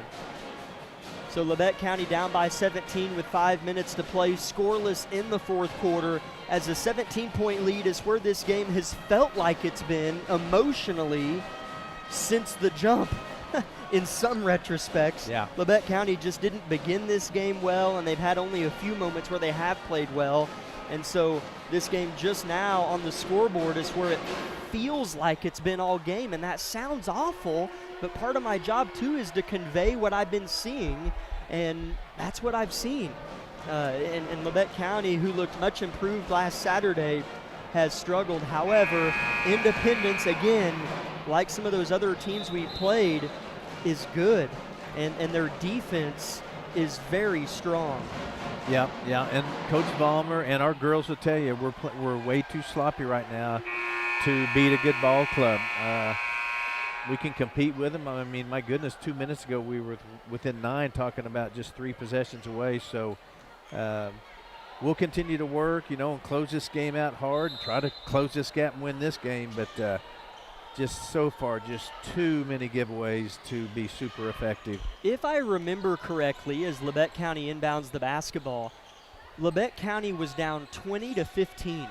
It was a 5-point game, the closest we had been in a while, and Independence has outscored us 10-22 since that point, since we got the closest we had been. Yeah. Labette County has a ill attempt offensively, and then the ball's poked out on this end of the floor below us, Independence's side, and they'll keep it, so the Bulldogs will inbound up by 17 with 4:40 left in the contest.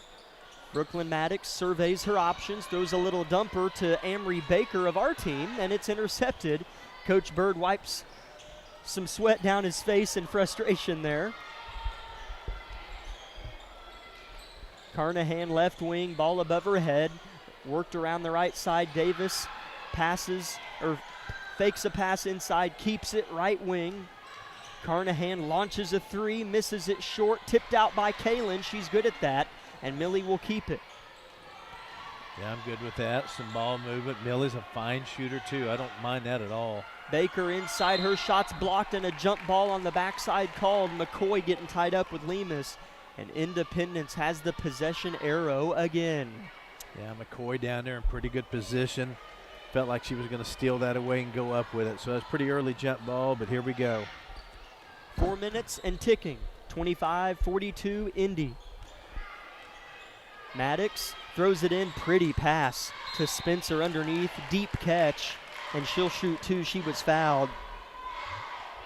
Yeah, she did. She threw that ball exactly where it had to. Went over Baker and under McCoy and right to her players. So that's a good look. The difference I've seen is Independence has been able to kind of run, whether they've been successful or not, they've been able to kind of initiate offense and throw it to their post like we just saw there, because the pressure beyond the arc is not near what it is on the other side of the floor.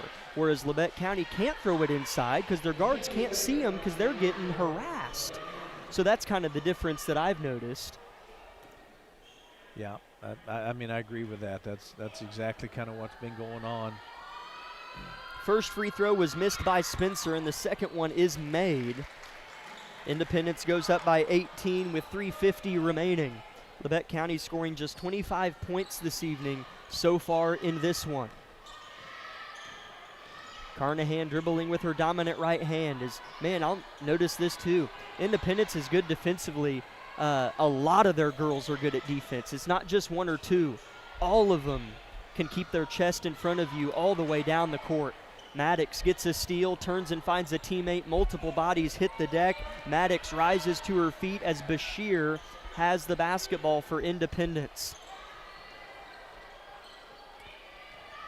Looks like Indy's going to kind of slow it down here and look for a shot, milk the clock a little bit.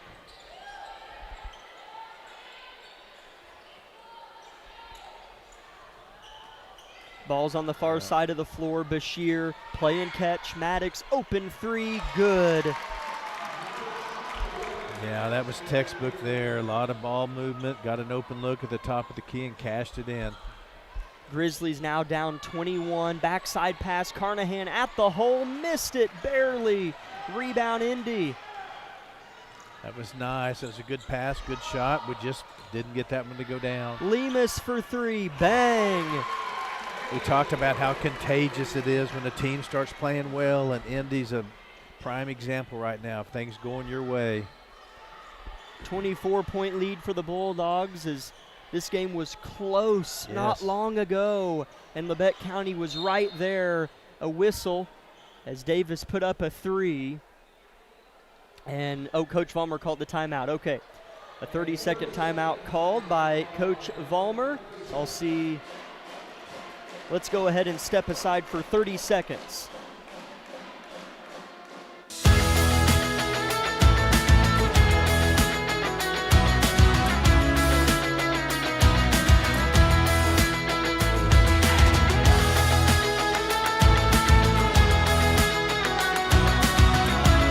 Reaching your goals is closer than you think at Labette Community College. With 25 programs of study, 6 certificate options, and a campus that cares, your journey at LCC is sure to lead to success.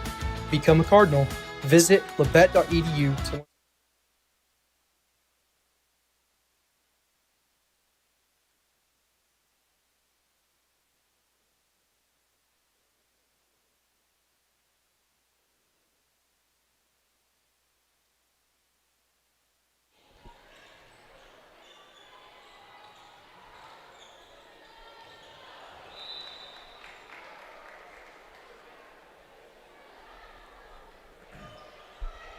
Labette County turns it over on their possession here to begin the final 2 minutes of the fourth quarter. Coming out of a Labette County timeout. Now Independence breaks the half-court line. Under 2 minutes to play, Labette County trails 49-25 and has yet to score in the fourth quarter. Tell you, watching this team, you know, Grizzlies across the front of your jersey, they always play hard. You know, it doesn't always go our way, or maybe we make some mistakes we don't want to make, but never see a letdown of effort out of them, so you got to appreciate that as a fan. Oh, absolutely. Yeah. Independence is a team that will compete for the league title. I don't really know what the strength of the league is like this season. Just kind of getting my first look at a league team tonight, actually, in Independence, but have to imagine that it's going to be a strong league again, but I can't imagine that there's a team just head and shoulders better than Independence, who starts 4 seniors and a junior.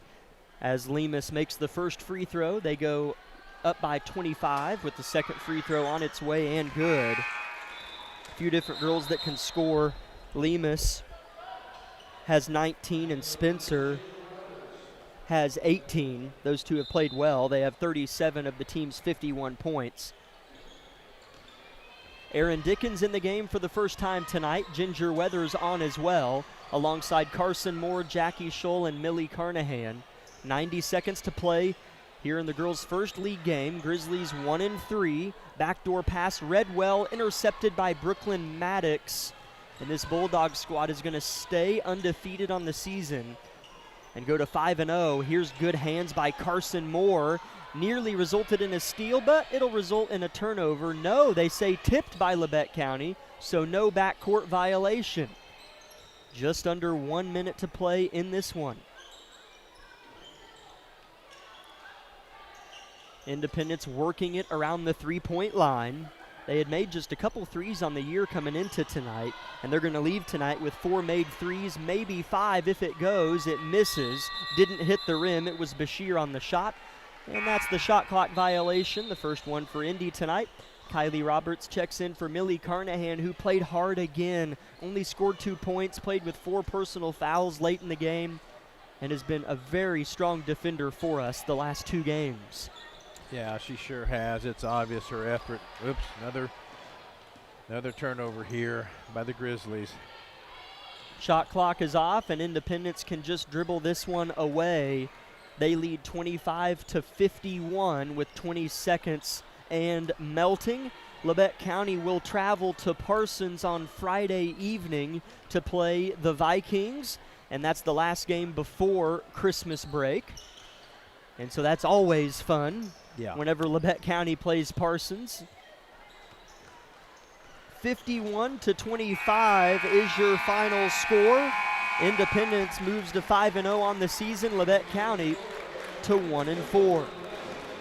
Let's step aside for 3 minutes, make that 4 minutes, and come back with the Bowen Pharmacy postgame show of Lady Grizzly basketball.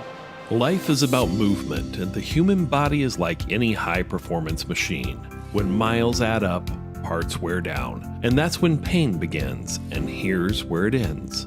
At Labette Health, our nationally recognized orthopedic and sports medicine surgeons use advanced techniques to reduce recovery times and relieve pain for miles to come. Feel like new again at Labette Health in Parsons, Kansas. For more information, go to labettehealth.com. Here's a bright idea. Make sure you put your pants on before leaving the house.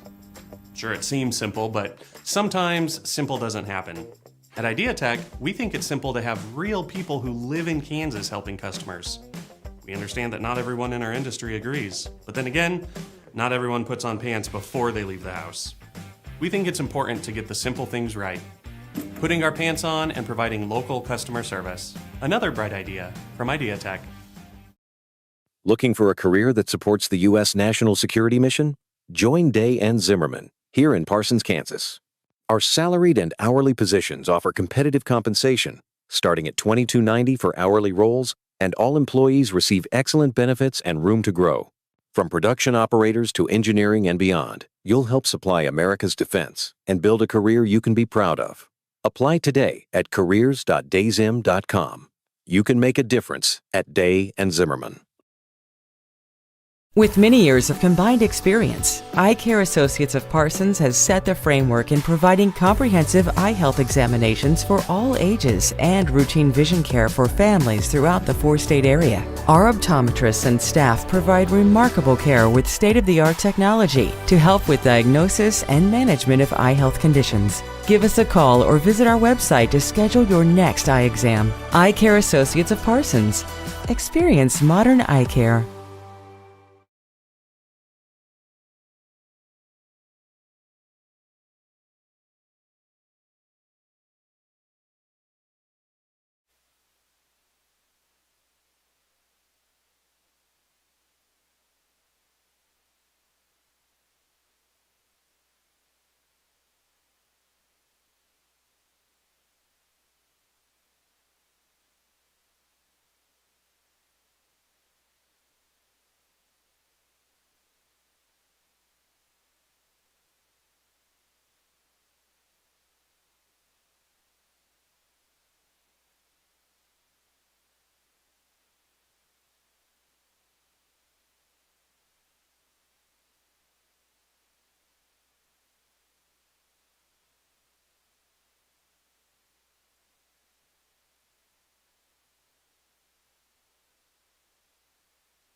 Welcome in, Grizzly fans, to the Bowen Pharmacy postgame show of Labette County Lady Grizzly basketball, where the Lady Grizzlies fall 51-25 to the Lady Bulldogs of Independence, and now turn their attention later this week on Friday night to the Lady Vikings of Parsons. Labette County was outscored 17-0 in the fourth quarter, and going into the fourth quarter, Labette County only trailed 34-25, and just couldn't get their legs under them in that fourth quarter on either end, and Independence hit 3 threes in the fourth quarter, which didn't help, and it just kind of snowballed. But for a little bit, let's talk about some of those positive moments. It was a 20-15 game in that second quarter, and it just didn't go any deeper than that for Labette County, but they did do things well to get to that point, I thought,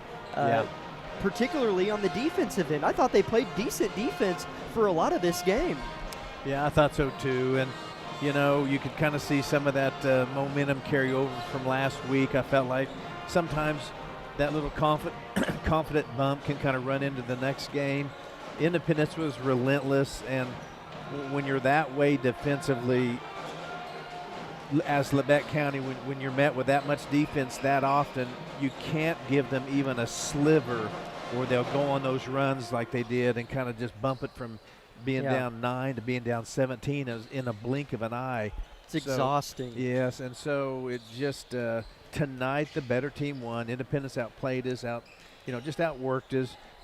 But I'm with you. The score does not reflect how that ball game went. So it was a much closer game, in my opinion, than 50-something to 25. So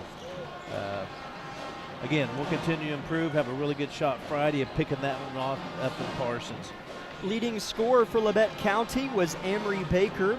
She had 10 points. Keely Good had 8, Peyton Davis had 5, and Amelia Carnahan had 2. For Independence, their two main scorers, Spencer had 20, Lemus had 19, and Brooklyn Maddox had 8. The other two that scored for them, Madeline Bashir had 3, and Sarah Veely had 1. At halftime, it was Labette County 15, Independence 26, so I guess I said that wrong earlier, 26-15 at halftime. And then in the second half, Labette County was outscored 25-10, giving us our final score, Labette County 25, Independence 51. This has been the Bowen Pharmacy postgame show of Labette County Lady Grizzly basketball. We'll hear from Coach Vollmer at halftime of the boys game, so stay tuned for that a little later on. And speaking of which, this boys game should be a dandy. Let's step aside for 1 minute and come back with the Tank Connection pregame show for the boys team. It may not require a textbook, but it's filled with valuable lessons. It may not take place in a classroom, but it's an ideal environment for learning.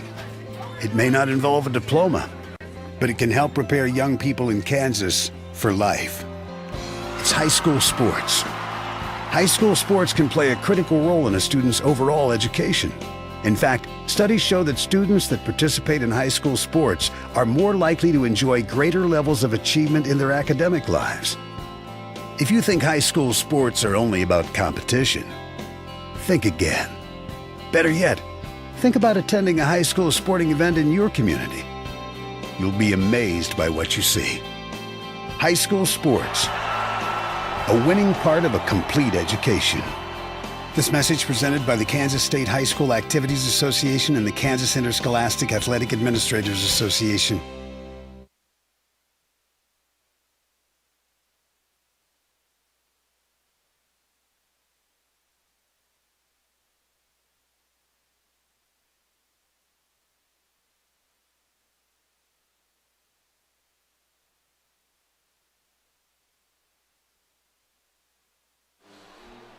Welcome in, Grizzly fans. This is the Tank Connection pregame show of Labette County Grizzly basketball. So happy you chose to be with us this evening. We hope you are enjoying this evening's broadcast of Labette County Grizzly basketball. I'm Jack Leak III, alongside my father, Jack Leak Jr., and on the camera is Jonathan Dusher, basketball team manager helping us out on the KLKC Sports YouTube live stream. Now this should be fun. Labette County and Independence, need I say any more? On the football field, on the basketball court, when you say those two teams, it's going to be fun and come down to the end. Yeah, there'll definitely be a spirited match with lots of fireworks, and I don't mean that necessarily in non-play. It'll be a competitive battle with some guys on both sides of the ball that like winning and are competitive-natured and have a little edge to them. So, yeah, I'm kind of looking forward to the game, of course, and we know Labette County, how we play. And, Independence, they'll show up and want to play well, too. So, yeah, everything's in the mix here for a really good high school ball game tonight. Labette County 3-1 on the season, coming off of their first loss of the year to Wichita Collegiate. How many radio broadcasters have said that throughout the span of creation? Wichita Collegiate just burns through most of their opponents that are perhaps, man, we got another bag of chips. This time it came from below us down by the bench, flew up over the rail and was caught by Jonathan. What do we have now, Jonathan? What came from Santa? Kettle cooked potato chips, Thai chili, sweet and hot. Thank you for the advertisement, Jonathan. Sweet hot chili kettle chips. Man, where are these snacks coming from, Mom? I don't know. No, I doubt it. I'll take it, but people will probably see us and wonder. It's the noisiest, crunchy snack you can give a radio broadcaster. Have them send taffy. Give us Pop Rocks. That'd be fun. Where was I? Oh, Collegiate and how they win about every game. Oh, yeah, that's right. So Labette County 3-1 coming off of a loss to the Spartans. Labette County, this is all I want to focus on because I saw all I needed to see from Labette County in the first half. They were up by 1 point and outplayed them by more than that. In Circle last Saturday, they ended up losing 74-44, but Labette County led 30-29 at halftime. And that was just so encouraging to see that we could go blow for blow and knock a good team like that off their heels. Yeah, and it's always fun when a team that you can just tell by the warm-up and the situation and the record. I think they just come off a couple of wins over SEK teams like 104-28 or something just nuts. Their expectation was to walk right through us, and that just added to the fresh flavor of kind of I think we refer to it as a David and Goliath type thing. We just really smacked them. And so, credit them. Fantastic team that hung tough and came out of the locker room and finished the game. But yeah, if Labette County can bring that energy, and we will, and be patient, I think now we kind of feel like we should win this game tonight, and I feel like we will win the game. But we're going to have to be patient. If Indy goes on some hot runs and, gets up a little bit on us, it could happen. We have to handle that and chip our way back into it, play our style of ball, and I think the result will take care of itself. Independence, on the other hand, 2-2 coming into tonight's contest, and a couple of their final scores even made me tilt my head a little bit, because whenever I think of these two teams, Labette County and Indy, I think pretty even, Steven, play 10 times, maybe we win 6. And, that could happen. I don't know. But yes. I look at their finals, and they lost to Mulvane by 18. Yeah. And I know Mulvane is a team that if they're hot from 3 can do that. But just kind of a surprising loss in reality for the Bulldogs in that one. But before that, they did beat Circle at home by 16. That's a good win. Yes. And then they lost at Collegiate 82-41. And before that, in the season opener back on December 4th, they won at Cherryvale 73-31. But whenever you play a team that's kind of become to be a rival in kind of a weird way, Independence and Labette County, and it's SEK play, first night of conference play, you can just about forget everything we just talked about, sit back and expect a game to come down to the final quarter, which is where I'm at with this one. Yeah, oh yeah, it will be. And I think our team knows that as well, so no surprises here. And two great coaches. You can't talk about this rival without Brad Smith and impacts his career had on Labette County in this gymnasium and the thousands of times he's marched up and down the court. So lots of respect on the coaching staff. And gosh, Bradley Argerbright and his group, they've been wildly successful, and what a year from football through basketball. So two classy coaching staffs here tonight too. So really good setup. Yeah, it really is, and a lot of fans behind us. So across from us in the stands, probably a lot of people getting hot dogs and one last bathroom break, but it'll be great. Good turnout here. Local matchup, that always adds to it whenever the visiting team doesn't have to drive 3 hours to make it, and they can add to the number and the atmosphere. Just over 1 minute until the national anthem, starters, and tip-off.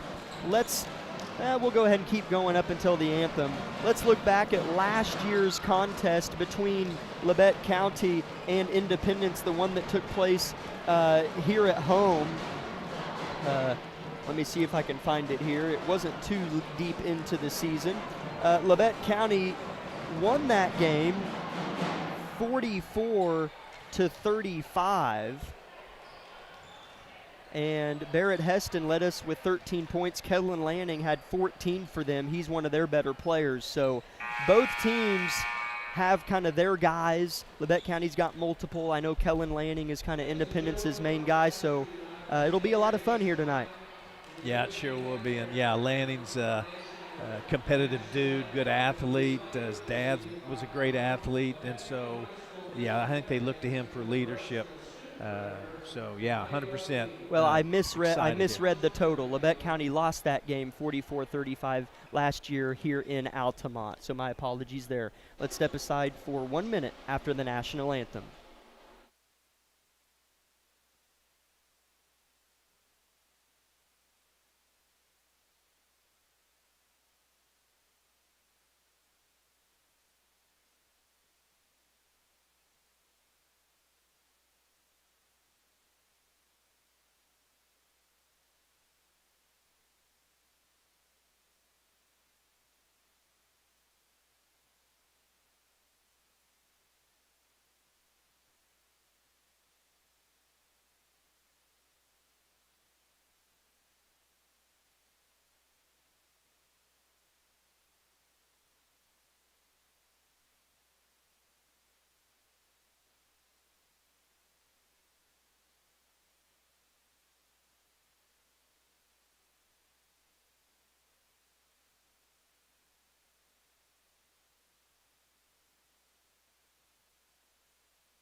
Starters about to be named off by public address announcer Randy Blackwell here below us. Labette County is going to be in home white uniforms with red numbers, and Independence is going to be in road blacks with orange numbers on the chest and on the backside. Let's start for Independence, the visitors. Number 2, a 5'10 junior guard, Javen Colbert. Number 1, a 5'9 senior guard, Spencer Crane. Number 3, a 6-foot-tall junior guard, Heston Smith. Number 12, a 6'2 senior guard, Kellen Lanning. And number 24, a 6'2 sophomore forward, Ian Martinez. For Labette County, under head coach Bradley Argerbright, number 3, a 5'10 junior guard, Kane Nash.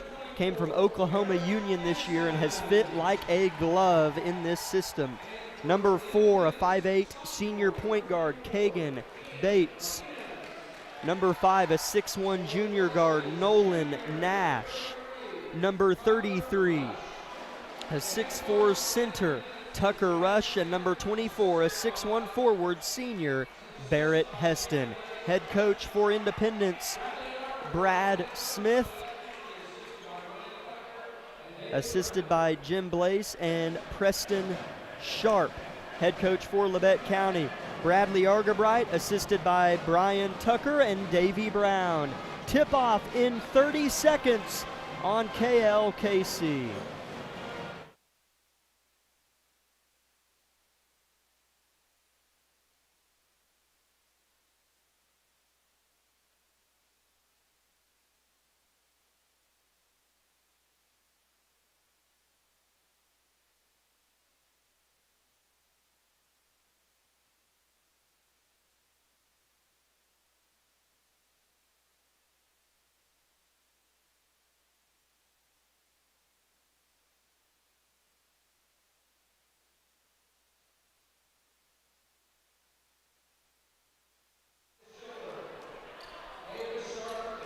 Good atmosphere on tap here in Altamont. SEK League opener, Labette County and Independence. Both teams have a student section. Of course, Labette County does here at home, but Independence has a traveling one too, about 4 rows deep, straight across from us. Kellen Lanning and Nolan Nash toe-to-toe at the LC Grizzly Paw. Referee holds the pumpkin in one hand, throws it in the air, won by Lanning, and Independence wins possession number 1. Kind of a good time in there by Lanning to tip it on the way up. Backdoor at the cup, missing a layup is Lanning, but the little bunny falls for Spencer Crane. Oh, darn it. Kellen Lanning's on the ground writhing in pain. I sure hope he's okay. Ankle maybe, it's hard to tell. Gosh, on the first Kellen Lanning, seconds. Backdoor cut to the rim, missed the layup, fell to the ground, and I'm highly assuming that's when the injury took place. Coach Argabright and Coach Smith out there tending to Kellen Lanning. Let's step aside for 30 seconds. V93.5 is your home for the best variety of the 80s, 90s, and today. Get your day started with the Anna and Raven Morning Show. You're the judge during couples court. Couples share their disagreement, and then you decide who's right. Think you know pop culture trivia? It could pay off, and you score the cash jackpot when you play Can't Beat Raven. Kraus in the house gets you home every weekday afternoon starting at 2. Stream us anytime, anywhere at KLKCRadio.com.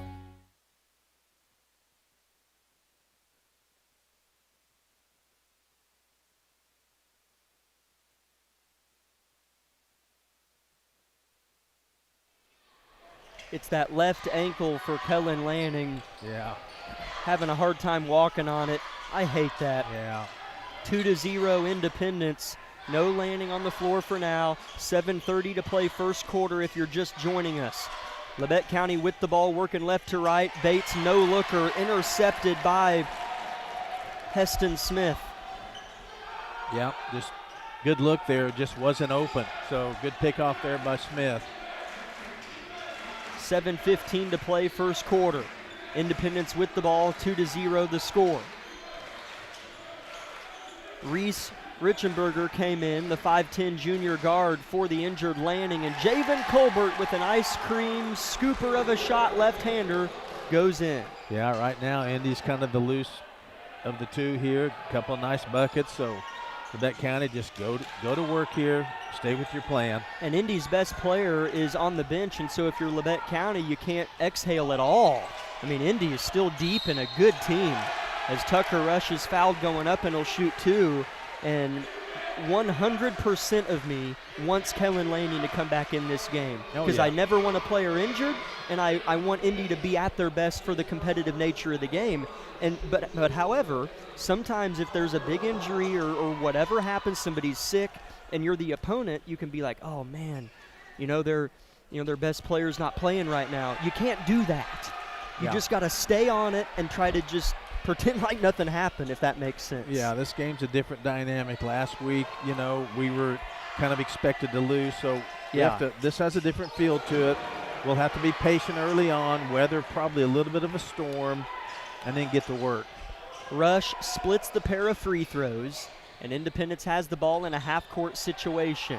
Independence 4, Labette County 1. Three-point shot launched and buried by Heston Smith. He can shoot it. I think it was him that made 6 or 7 threes in a game they played at Burlington last year in that tournament. Yeah, and I kind of expected this, honestly. I expected this, so Very wow. nice play. Kane Nash with a Superman and one. He flew from the free throw line to the rim, got fouled and made the bucket. What a play by Kane. Yeah, we needed that. Just kind of a little boost to energy and some spirit, some chest bumping. He misses the and one free throw, and Spencer Crane rebounds it. Independence is loaded with those utility guys that will do all the gritty things right. Colbert, left-hand floater, good.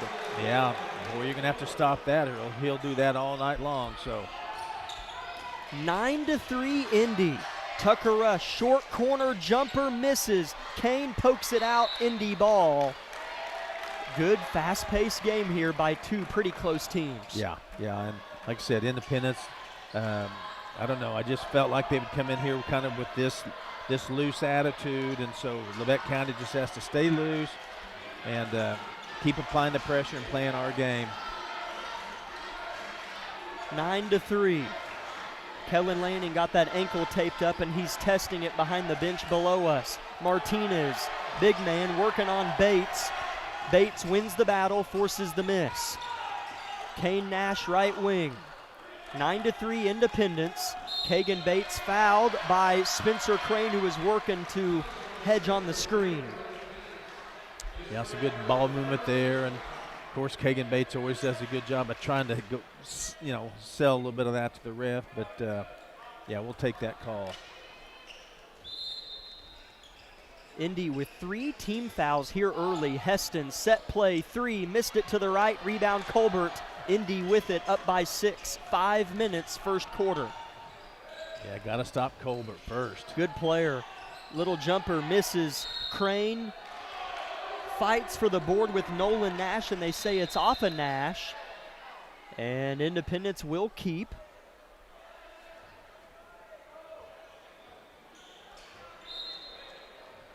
The second the ball was thrown in the air, the energy and atmosphere in here flipped like a light switch.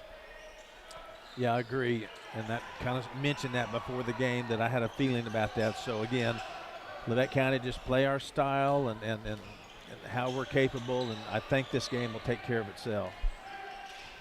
Heston Smith being worked on by Nash. Nice feed. Martinez gets the layup to go. Coach Smith approves. One clap, turns around, and walks with confidence as his team leads by 8. Right now they look crisp and sharp and relaxed. I mean, what are you going to say about that? We're going to have to work ourselves through this. Bates given room. 3-pointer. Strong. Long rebound. Goes to Richenberger. Right to left. He'll give it up to his teammate Smith.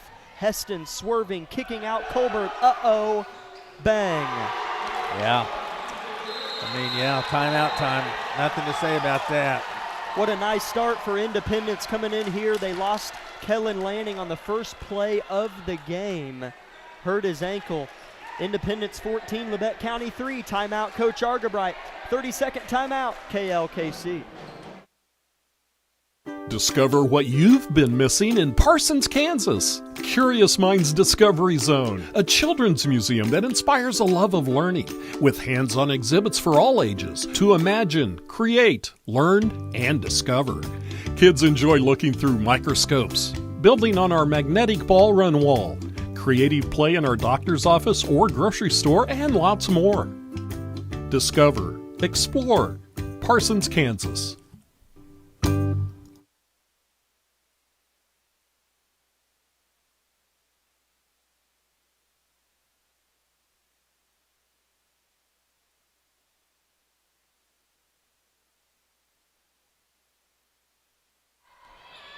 A couple subs for Coach Argabright out of that first called timeout. Maddox Dewey, Camden Good, Carson Lamb all on the floor with Barrett Heston and Kagan Bates. Argabright sending a message here early. Bates misses a layup twice. A really hard layup, let me make that clear. And the Independence student section let him hear it. Martinez working and missing. Independence wants a foul and won't get it. Rebound Carson Lamb. It's going to start on the defensive end if we're going to make a little comeback here early. Dewey feeds Heston, deep catch, right hand hook, misses. Rebound Crane. Not a bad look there. just didn't go in that time. So again, we're going to have to defend. Colbert came to play, fouled at the rim. He'll shoot 2. He has 7 of Indy's 14 points. Yeah, a lot of times the team has to kind of get into a rhythm to kind of gain some of this confidence, but Independence opened up with it. Right now, this is not the team I saw last week at Circle playing, so we knew we'd get their best shot here, and we're going to have to respond to it. They look like, as Colbert makes the first, how Labette County has to start the first 4 minutes of games this year. Exactly. It's vice versa a little bit for Labette County in this one. Labette County seems a little reserved to me, and perhaps Coach Argabright smelled that and sent in a few early reserves to send a message, is my assumption, that is. Yeah, I mean, I can feel it right now. I can see it and feel it, so I mean, our leaders are going to have to step up and take over here. Colbert makes both free throws. Feels like, the game just started. We're down 16-3. Yep. That happened quick. Bates, no-look pass, Heston.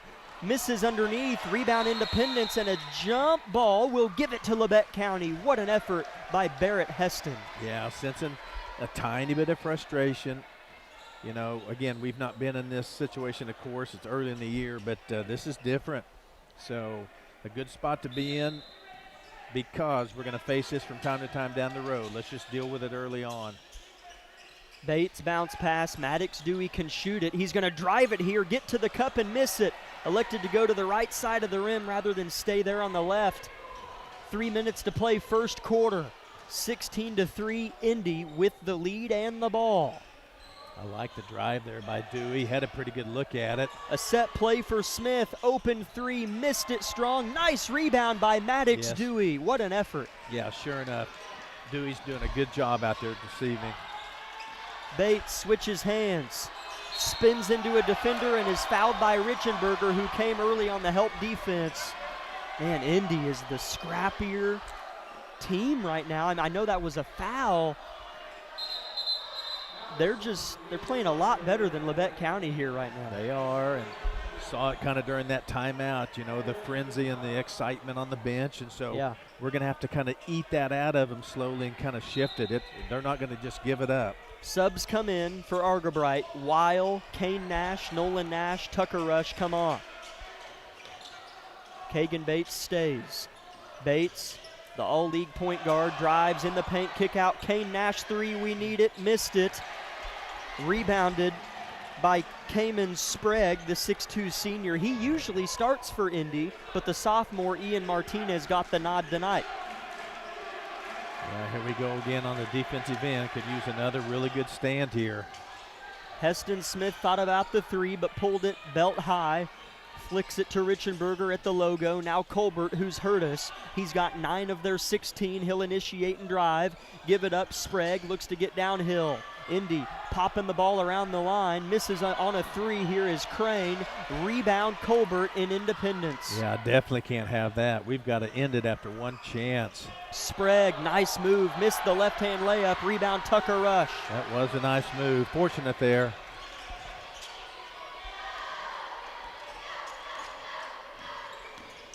Kellen Lanning set to check in at the next opportunity. Nolan Nash misses on a layup. Rebound Crane. Nolan had the best first half, perhaps in my opinion, in a Grizzly uniform against Collegiate on Saturday. Yeah, he did. That was a nice move there. A little out of control, but trying to attack. A minute to play in the quarter. Labette County down 16-3. A block here by Nolan Nash. Swatted Richenberger's three-pointer out of bounds. Independence will keep, though. Kind of needed that. Kind of got the crowd a little bit interjected here. We need some good things to slowly kind of happen our way to kind of get, get ourselves playing relaxed like this. Need to finish this. Kagan Bates interception at the rim. Blocked. No. Foul by Colbert, who helps Bates to his feet and smiles in disbelief at the call. He wanted to get a response block of his own, and the ref smiles back at him. Well, of course, Colbert can jump out of the gym. I kind of looked at Kagan so good at stopping on a dime and doing a head fake, but that time chose to just go through with it and drew the foul. Kagan I don't think he's been subbed out of this game yet. Takes a deep exhale, buries the first free throw. 16-4 Independence is now the score with just under a minute to go in the opening period. Dogfight. Got us a dogfight here. Second free throw in as well for Kagan. Camden Good checks in for Kagan Bates. Good sub by Argabright. Give Kagan the next minute plus the end of the first quarter timeout to get a break. Yeah, he'll need it because he's not going to see the bench much tonight. 50 seconds first quarter. Colbert all the way downhill, misses. Rebound Nolan Nash. Nolan prances all the way down the court. Backdoor pass. Colton Weil lays it in. There we go. There's one now. Let's get a stop and kind of keep the train running here. You just have to slowly gain this back. 16-7. Student section equals engaged. 30 seconds first quarter. Colbert dribbling the basketball, cradling it left to right between both hands. Defended by Colton Weil, one of our better defensive players. The switch. Kellen Lanning back in the game for Indy. Weil gambles and misses. Smith, a little jumper, good. Yeah, it's well done there by Smith, and a good shot on a tough shot, actually. Bad pass by Camden. Indy can get a look. Colbert at the buzzer, well off. At the end of one, Independence has to be pleased. Bulldogs 18, Grizzlies 7.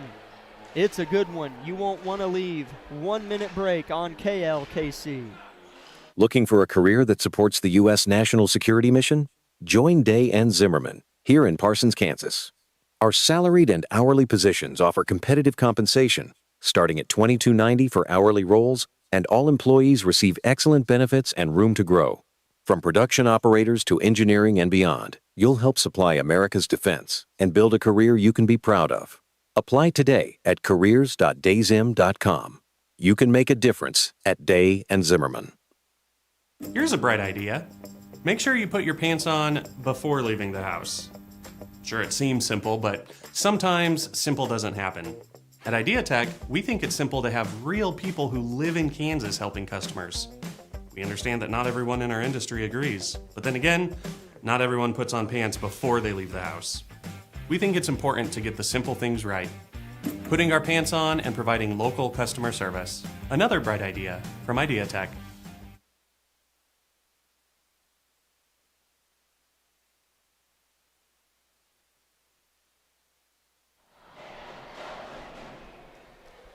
Welcome in, basketball fans, live from Altamont, Kansas. Inside Harrison Gymnasium, the Grizzlies trail the Bulldogs 18-7 as the second quarter is about to begin. If Indy can throw it in bounds, and they do just in time on the typically simple pitch in to begin a quarter. Hopefully that's an omen to how this second quarter perhaps will develop. Kellen Lanning still on the floor. Three-point bucket is made by Heston Smith, his second three of the game, and Indy goes up a football score 21-7. Yeah, and I don't see any indication yet of them letting up. I mean, it just feels like they're really pouring it on, so Grizzlies have their work cut out for them for sure. 7:30 to play first half. Labette County desperate for some offense. Sloppy ball trickles out to Nolan Nash, well beyond the arc. He'll look to back down his man. Free throw line jump stop, Colton Weil. Forwards to Kane Nash deep in the corner, right in front of Coach Smith. Weil, tough floater, misses badly. Tipped out, shot clock violation, turnover Grizzlies. Yeah, that was a bit of a scramble of an offensive possession actually. So Independence right now just kind of has us on our heels, both ends of the floor. 7 minutes to play in the second quarter. Independence leads Labette County 21-7. Jack Leak III alongside my father, Jack Leak, and Jonathan Dusher on the camera, running the KLKC Sports YouTube live stream. Good game here. Well, for Independence, I feel like I need to say. They came in here and punched us in the mouth early. Cooper Leonard on the floor. Deep three launched and swished. That's not a good sign. Heston Smith has 3 threes, and he is playing loose, and Labette County throws an unnecessary rocket, out of bounds, turnover, not looking great. This is one of those situations as a coach, there's nothing you can say. I mean, a team sometimes has to just play through this stuff, but we can't afford to let Independence get us buried too much more. Zane Garton on the floor as well, so it's Garton, Leonard, Bates, Heston, and Nolan Nash. 24-7 Indy. Martinez working on Leonard, goes up, under, stripped by Bates, out of bounds, off his leg. Turnover, Independence with 6:10 to play in the half. Yeah, that was a nice little turn of events, and the first time I've seen Indy with any frustration at all. Coach Smith's going to pull him out. He doesn't want any of that out there. So listen to him talking to him. So good job there by Cooper Leonard and Kagan Bates. So Coach Argenbright kind of mixing the lineup up, trying to do something to spark this team. Labette County with the basketball here. Down by 17 with under 6 minutes to play in the half. Colbert intercepted pass. Argenbright disgusted, and it's 26-7. And Coach Argenbright wants a 60. Not happy is Bradley. Let's step aside for 1 minute on KLKC. It may not require a textbook, but it's filled with valuable lessons. It may not take place in a classroom, but it's an ideal environment for learning. It may not involve a diploma, but it can help prepare young people in Kansas for life. It's high school sports. High school sports can play a critical role in a student's overall education. In fact, studies show that students that participate in high school sports are more likely to enjoy greater levels of achievement in their academic lives. If you think high school sports are only about competition, think again. Better yet, think about attending a high school sporting event in your community. You'll be amazed by what you see. High school sports, a winning part of a complete education. This message presented by the Kansas State High School Activities Association and the Kansas Interscholastic Athletic Administrators Association.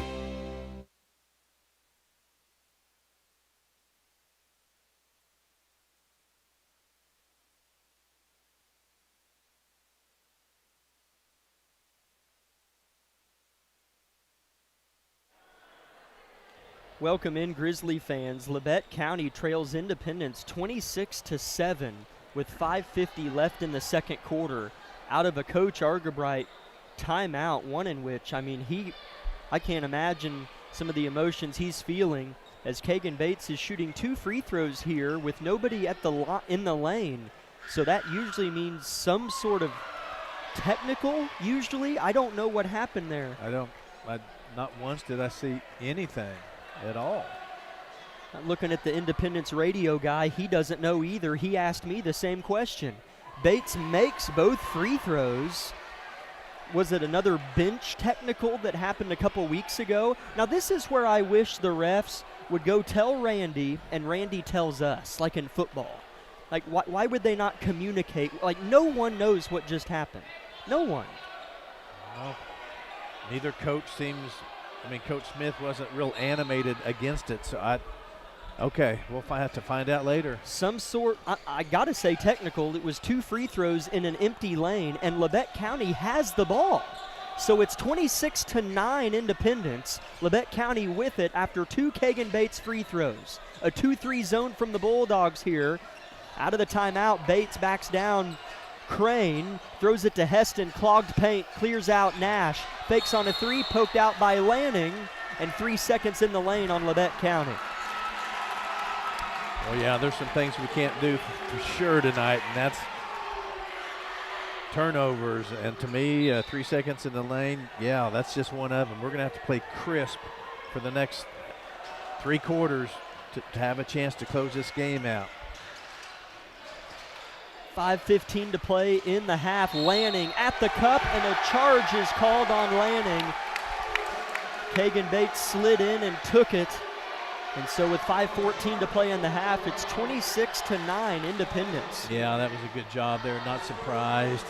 Lanning's about 80% right now. He rolled his ankle on the first play of the game. but he's back. Glad to see that. Bates throws off to Weil. Weil looks inside for a moment. Nothing was there. Heston well beyond the arc, in between the three-point lines. Bates, floater, misses, fought for. Kagan wins it, misses. He's missed 2 or 3 of those. How did Kagan get that rebound? Missed another putback. Cooper Leonard is fouled on the floor. You're exactly right. Cooper just needs to act like he got murdered there. It's hard to dribble whenever there's 15 defenders around you. It was a foul on the floor on Indy. That's the second on Colbert. Interesting. And he'll stay on. So here's Labette County throwing it in. Yeah, he's a smart enough player. I mean, I know you can never tell, but you can play super conservative. Boy, Colton Weil with a nice move, but missed the layup. Another offensive board for Bates. Misses, fought for, rebound, Independence. Gosh, Labette County had 5 or 6 chances. Man. Colbert tries to make it just one chance and gets the and one. Javen Colbert looking like an all-SEK player. Well, he is one, but he's looking like it here tonight. Yeah, and it also seems like the basketball gods are, I mean, just some of the shots that are rolling right now. So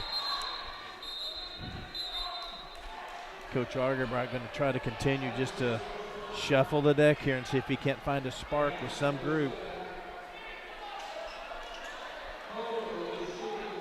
28-9 Independence. The 5 on the floor for Labette County.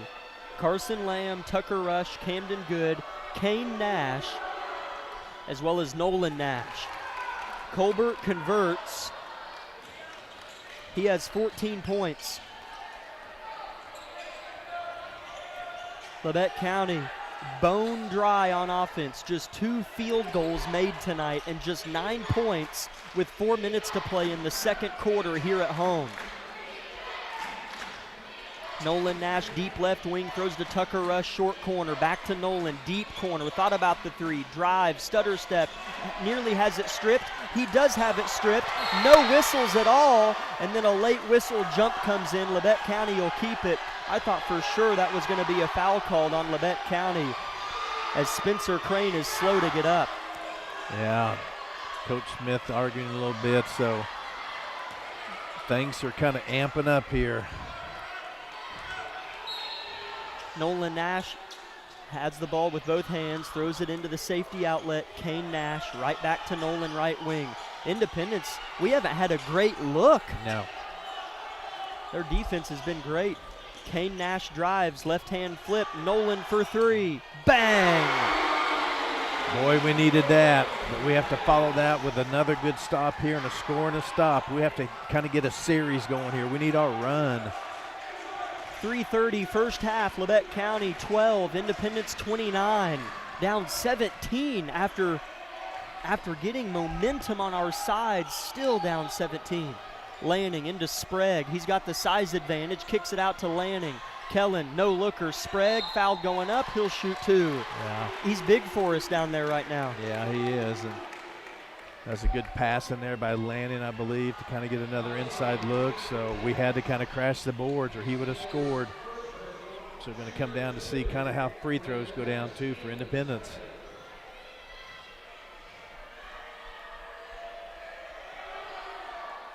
Sprague misses. Well, here's this conversation again. The Grizzlies need to do a good job of getting Indy on their butts and their hips and kind of really screening out. If he misses this, we have to come down with the rebound. Absolutely.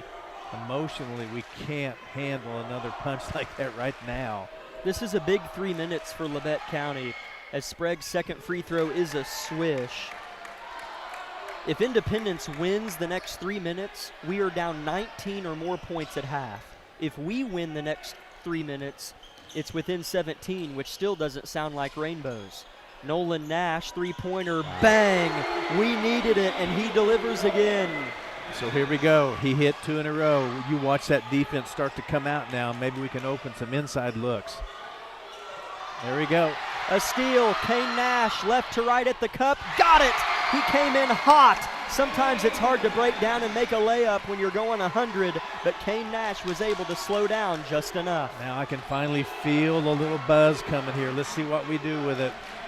Colbert is who you want to have it if you're a Bulldogs fan. Creates space and scores. Guess that's a travel, but we'll let that one go by here. Good shot, though, by Colbert. 32-17, Indy in front, 2 minutes, 15 seconds, second quarter. Intensity ramping up a little bit. Nolan Nash thought about a third straight three, but pulls it down, has to throw.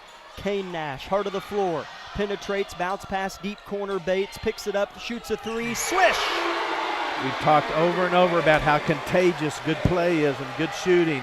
It's got to carry over to defense. I can see the guys getting pumped up here. Big possession, big minute and a half. Minute 50, second quarter, Labette County only down 12. Three-pointer, Colbert misses, not a great shot. Rebound Nash, left to right, he'll sprint. In between traffic, doesn't turn it over. That was risky. Bates downhill, touches the paint. Swerver, no whistle. There's Tucker. You betcha! See how things happen. Now Coach Smith's wanting a timeout.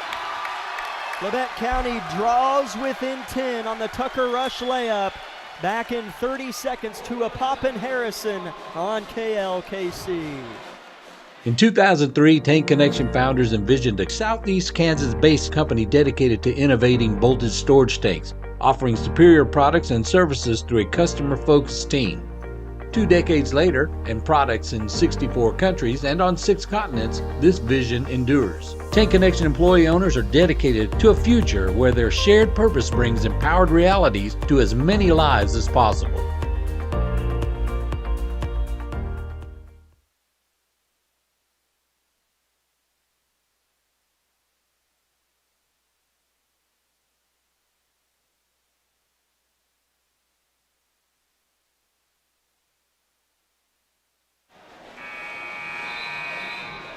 (32 to 22). Labette County trails Independence.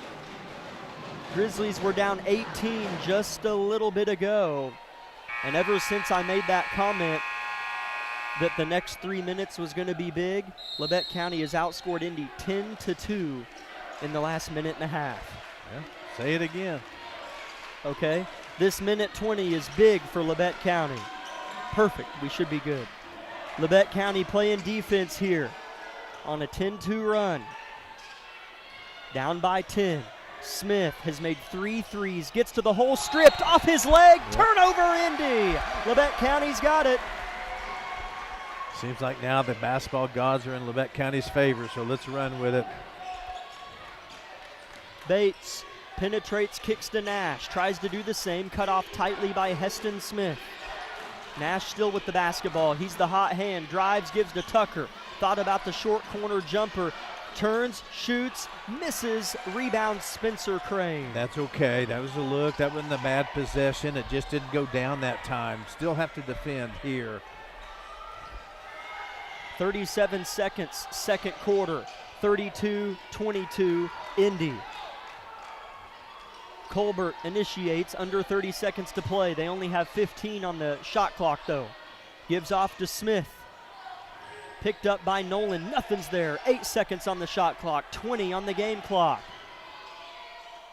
Ball kicked out of bounds by Indy. Labette didn't touch it, and the Grizzlies have the ball with 16 seconds to play in the half. See how we handle this. This is always so tough. This is tough for college teams to do, so let's see how the fight plays out. 8 seconds, 6 seconds. Kagan with it, 4 seconds. Set play, Kane Nash wants a three. Missed it by 2 inches. Hit the front of the rim, no good. So Labette County did what they needed to do when they were down 18.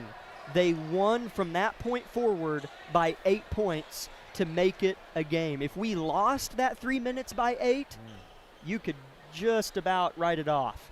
Giving ourselves a chance is all you can ask for. Independence 32, Labette County 22. Jonathan, we will keep the camera on the dancers so that those at home can watch the dance team.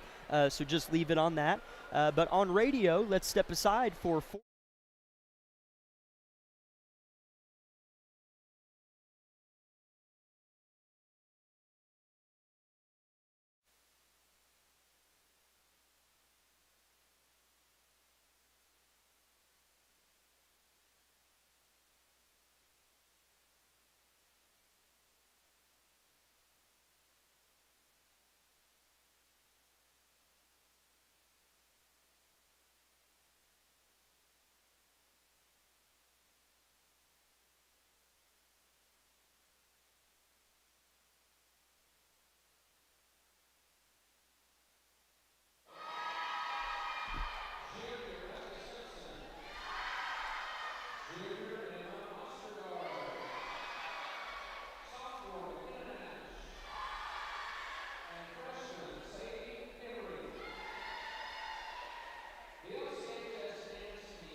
welcome in Grizzly fans to the Eye Care Associates of Parsons halftime show, brought to you by Doctors Newland, Gilmore, and Ray. Labette County dance team doing a nice job, per usual, here at home during their halftime performance of the boys game. And get a nice applause from the home crowd. Pretty good home crowd tonight for the first SEK League game between Labette County and Independence. The Grizzlies and Bulldogs going at it. And through the first 16 minutes of play, the Bulldogs won probably 85% of that first half. Labette County, and excuse me for a moment, Labette County during the stretches in which they did play good are the reason this game's close. If Labette County didn't have stretches of sunlight, then it would be utter darkness in the locker room right now. But it's 32-22 Independence here at the break. And, man, Labette County got down by as many as 18, if my memory serves me right. Thank goodness it's just 10 at the break. Oh, yeah, I tell you, this is kind of the equivalent of a heavyweight boxing match where one of the guys just gets rocked right out of the chute and kind of has to kind of just battle through and protect himself. I mean, it felt like, that's the first time this year I've seen that group of guys not sure. Yeah. Playing a little hesitant, not penetrating. And like we've said so many times in any sport or anything, really, life in general, when some things go your way and you pick up a little bit of confidence, it could just come in a flurry. So that's a good way to end that first half. We had to end that first half like that, or we were in deep trouble.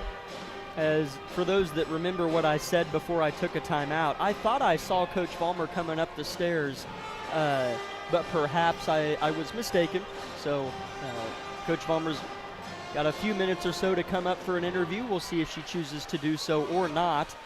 But as far as the first half of the boys' game is concerned, leading scorer for Labette County was Kagan Bates with 7, Nolan Nash with 6, Kane Nash with 4, Tucker Rush with 3, and Colton Weil with 2.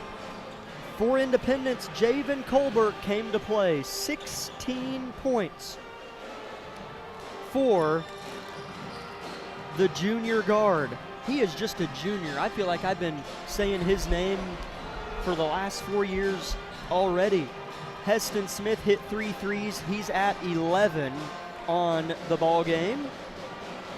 Martinez had 2 points. Crane had 2 points, and Cayman Sprague. Sprague had 1 point. At the end of the first quarter, it was Independence 18, Labette County 7, and then in the second quarter, Labette County, here you go, outscored Indy 15-14, and they needed to, and to make it 32-22 Independence at halftime. 4 minutes until the second half begins. Both teams back on the floor putting up warm-up shots. We'll see what adjustments Labette County made here in 3 minutes. This has been the Eye Care Associates of Parsons halftime show on KLKC. Life is about movement, and the human body is like any high-performance machine. When miles add up, parts wear down, and that's when pain begins, and here's where it ends. At Labette Health, our nationally recognized orthopedic and sports medicine surgeons use advanced techniques to reduce recovery times and relieve pain for miles to come. Feel like new again at Labette Health in Parsons, Kansas. For more information, go to labettehealth.com. With many years of combined experience, Eye Care Associates of Parsons has set the framework in providing comprehensive eye health examinations for all ages and routine vision care for families throughout the 4-state area. Our optometrists and staff provide remarkable care with state-of-the-art technology to help with diagnosis and management of eye health conditions. Give us a call or visit our website to schedule your next eye exam. Eye Care Associates of Parsons. Experience modern eye care.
Welcome back in, basketball fans. Second half just seconds away from beginning. Labette County 22, Independence 32 in the first league game of the season. Live in Altamont, Kansas. 5 on the floor for Coach Argabright's Grizzlies in white uniforms. Kane Nash and Nolan Nash, Tucker Rush, Barrett Heston, and Kagan Bates. For Coach Brad Smith, Bulldogs, Ian Martinez, Javen Colbert, Spencer Crane, Kellen Lanning back out there, and Heston Smith. Well, going to be a good second half, Dad. I mean, we said this in pregame. It's going to be one of those where you could almost shut your eyes and open them with about 5 minutes left. Kellen Lanning, backdoor layup is missed. Oh, an early Christmas gift from Lanning to Labette County. But then the Grizzlies can't grab the rebound, and it'll stay with the Bulldogs. How important is the first 2 or 3 minutes of this half? Very good point. Were you wanting me to say how important it was so we have good luck like in the first half? I am. This is a big 3 minutes to the third quarter for Labette County. Kellen Lanning drives with the right hand, cut off by Nolan. Man, that ankle's bothering him. He rolled it pretty good in the game's opening play, did Lanning. But, man, nice to see him out there. Looks pretty good here with the ball on that ankle. Throws off to Colbert. Colbert was the main man. Downhill, drive, misses, fights for his own rebound, but it's won by Kane Nash in Labette County. That Euro step looks like a, Kane wanted to throw, he tried to throw a lob to Barrett. Long rebound goes to Nolan Nash, who scores. Not sure how that happened, but it did. Yeah, I mean, that's fortunate for us that time, so we need to remember that. Independence with the basketball. Left to right, they work. Defended tightly by Heston. Is Crane. Entry pass. Martinez defended by Rush, and Martinez scores. That was nice. Kind of set him up going left and then pivoted around and hit a nice bank shot. That was well played. Tucker looks to return the favor and does. Man, battled the bigs this second half. So another good job there by Tucker Rush. So 2 good plays for both teams. 26-34 Independence. 6 minutes to play in the third quarter. Colbert drives, rejected by Rush, pass saved into the arms of Nolan. Labette County steals the save. Heston, weak side, goes up, shoots and scores, and Labette County's within 6. Great help by Tucker Rush down here, and then Barrett Heston doing a great job on the other end, using his body. Here's a steal. Bates right to left, 2-on-1 situation, gives it up Nash at the cup, and Labette County is within 4. Timeout Bulldogs. Tucker Rush lets out a shout as Labette County, with their chins held high, makes their way to the padded seats at the Grizzly bench. Let's step aside for 30 seconds on KLKC. Here's a bright idea. Streaming without buffering. It's not 2014. There's no reason for laggy internet and buffering shows. IdeaTech has the technology. It's fiber optic cable. IdeaTech has brought high-speed fiber to 75 communities and counting. Don't put up with outdated internet. Stream without buffering. Another bright idea from IdeaTech.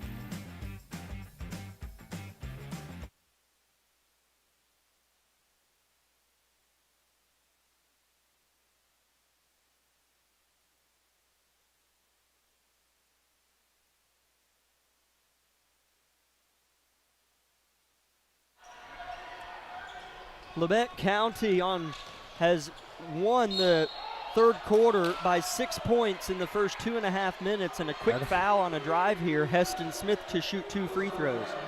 Those are tough. They get called both ways, but when a ball carrier, or rather a dribbler, just runs into the defender, I don't know what to do. I guess you fall over and pretend you got charged. Those are tough, and it does. It gets called both ways.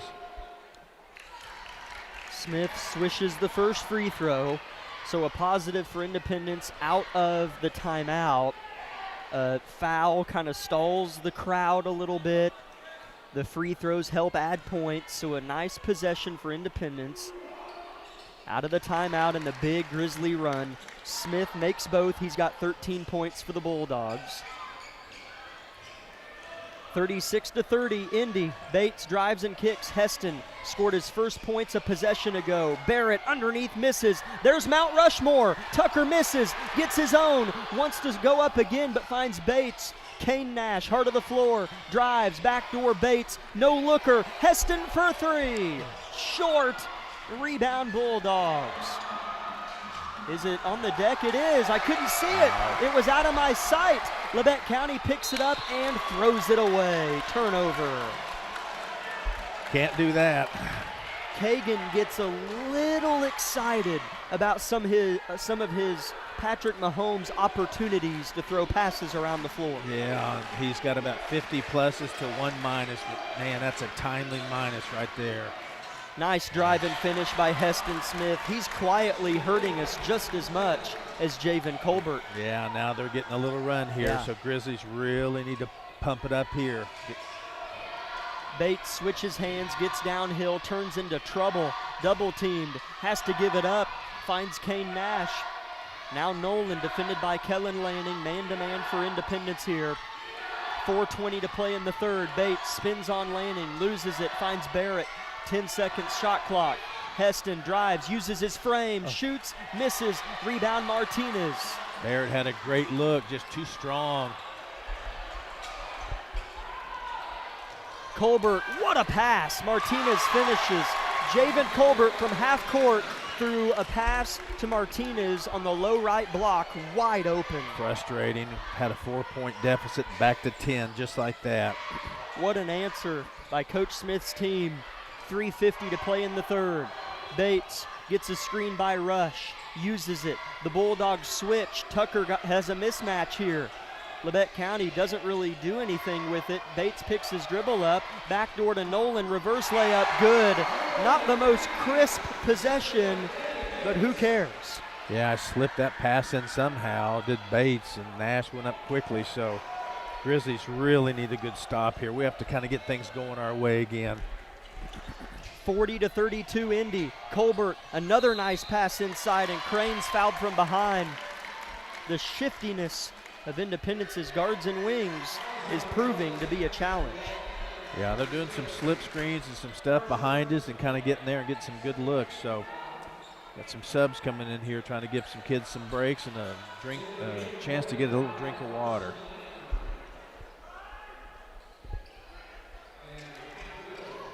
They go into Martinez. He's working and fouled by Rush.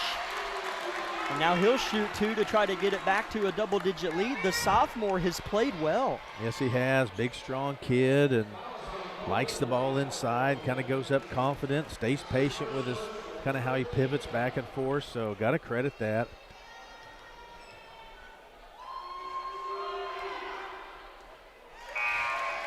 Martinez banks in the free throw. That's what it's there for. Does that count? Hey. Well, you know how it goes. His teammates will harass him after this game is over, win or lose, when you do something like that.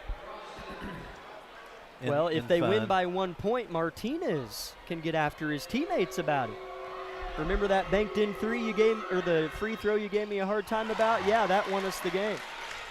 Now he swishes this one, and it's a 10-point Bulldog lead when Labette County was within 4 moments ago. Yeah, for now we've kind of lost that great momentum. Labette County's a little unsure of themselves, but Kagan Bates is going to make a backdoor layup. Looked a little gimpy on one of his ankles, but now he's settling in defensively and looks okay. Yeah, our comeback's got to happen with defense, though. Here's a steal. We've got to complete this. Carson Lamb at the rim, right-hand layup, good. 2 good things happen. Here we go. Let's pick one up here. Colbert defended by Bates. Oh, Kagan looked like he had an angle on the entry pass, but it was collected by Colbert. 2:30, third quarter. Independence 42, Labette County 36. Entry, Martinez defended by Leonard. Working on him, doesn't like what he has. Pitches back out to Smith. Heston back to Martinez, well beyond the paint. Smith, tough three, misses. Rebound, Colbert. Indy with another life, and is that a charge? Yes. It is. Kagan Bates slid in and took the charge on Colbert, and that's 3 on the Bulldog Junior. Colbert's a good sport. That's so easy to get frustrated with that play. He knew it, head nodded to Kagan, kind of helped him up, or helped each other up. So things are amping up behind us too. Yeah, that's kind of the negative side, is sitting on the visitors' side of the stands, which I'm sure, hey, our fans probably do the same thing. No. But, yeah. We've got visiting fans behind us where we set up, and sometimes it gets a little intense. Labette County down 6. Colton Weil with an up and under misses, and that's a foul going the other way on Lamb. Yeah. It's tempting. Yeah. It is. But if you're out of position, get back, try to get a stop. Especially if you slam that arm down on top of that. It doesn't matter if you miss him or not. It's getting called, and it looks like a foul from here, actually. So. Minute 45, third quarter. Labette County was down 10 to start, got within 4, went back down 10, and now they're down 6. Minute 30, third quarter, Bulldog possession. Kellen Lanning yet to score in this game. Rolled his ankle pretty good on the first play of the game and is playing kind of this utility role at probably 50% of who he really is. Heston Smith, free throw jumper, good. Nice to have a player that can do that. Yeah, it's a dagger right there. We defended well. Cooper Leonard's doing a good job of keeping the ball out of the paint, so. Camden good all the way to the rim, misses the layup, and then a foul on him on the rebound. Brock Sanders in the game for Coach Smith. Got the rebound, did the senior, and that's the 5th team foul on Labette County and 2 free throws for Indy. Sanders has played like 2 plays tonight, and now he's going to go to the line and shoot 2. Camden did a good job. He had a seam. He took it. He'll make that shot 50 times, 99 out of 100, I'll say. Just barely rolled out. Sanders' first free throw is short.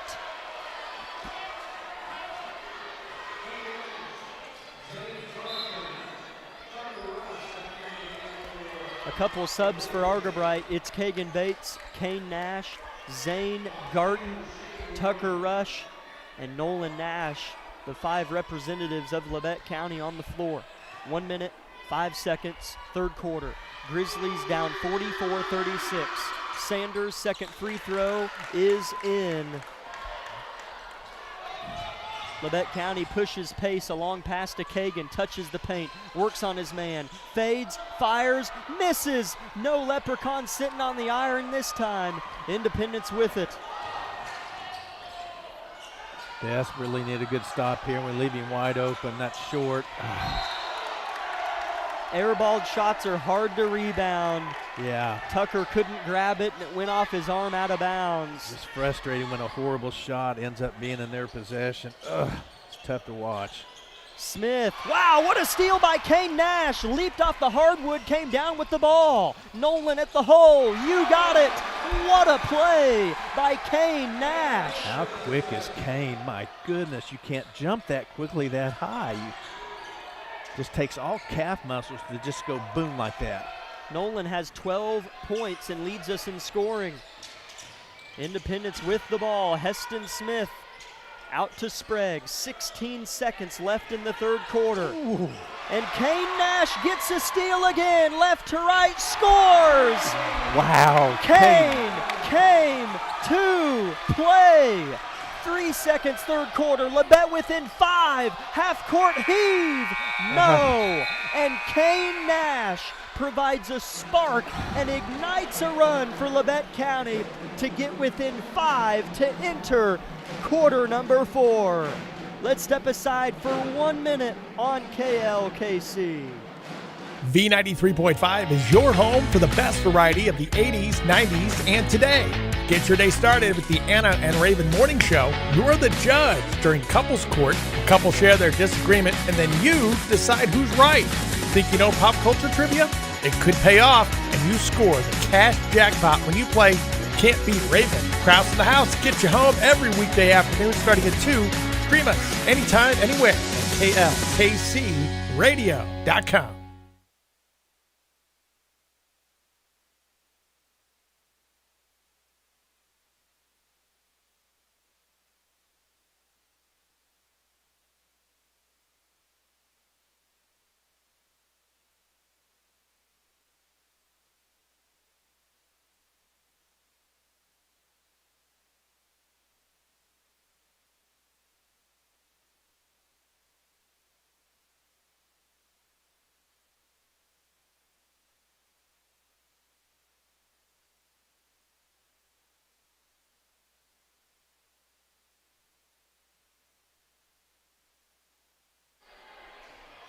Labette County gets the possession arrow to start the fourth quarter, so they're within 5 points of Independence and have the ball. 8 minutes to play.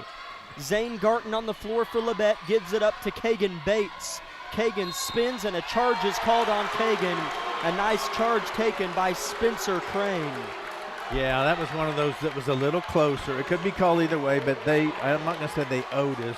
We earned a couple, and I felt that was going to be called that way, so just consider that good defense, yes. 7 minutes, 40 seconds left in the game. League opener. Good atmosphere here. Independence 45, Labette County 40. Here's a cut. Crane blocked, no, fouled by Nolan Nash. 2 free throws here in a moment for Spencer Crane. Yeah, I got beat by half a step there, and that's what happens when you play from behind like that. But 5-point game, this is where this game really belongs, if you'd asked me. Indy up 19, no. Us up 19, probably not. But a pretty tight game. This is what I expected. First free throw misses by Crane. His first trip to the line.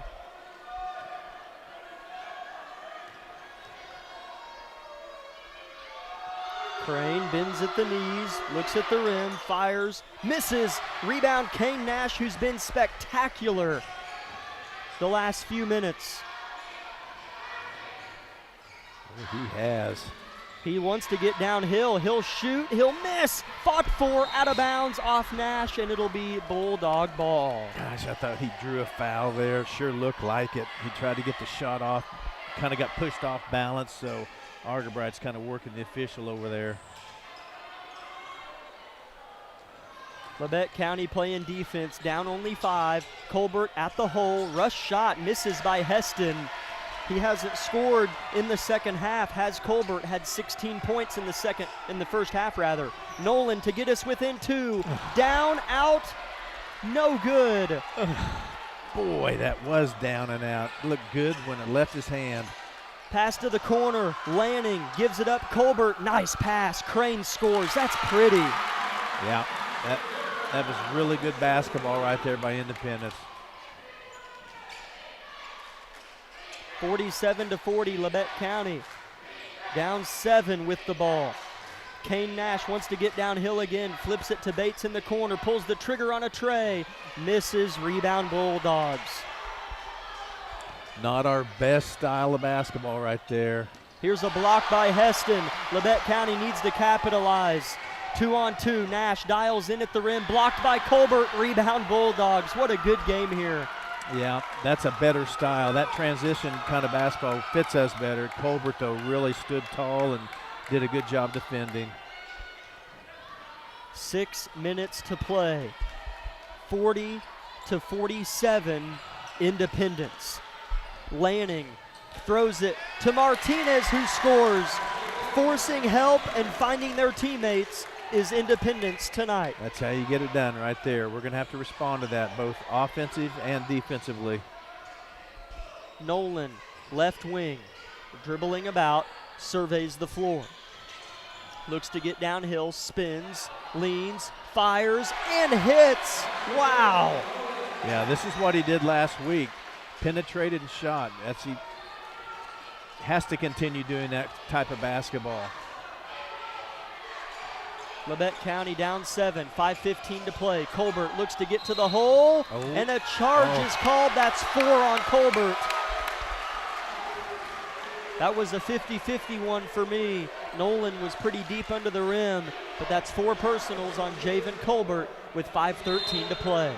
Yeah, well done there. Looks like I thought we had a timeout. I was going to say, anytime you go to the rim like that against a pretty good club, most kids know how to step up and take the charge, and we've seen it on both sides. You can't really always go coast to coast like that. You have to kind of shift your body sideways at the very end there.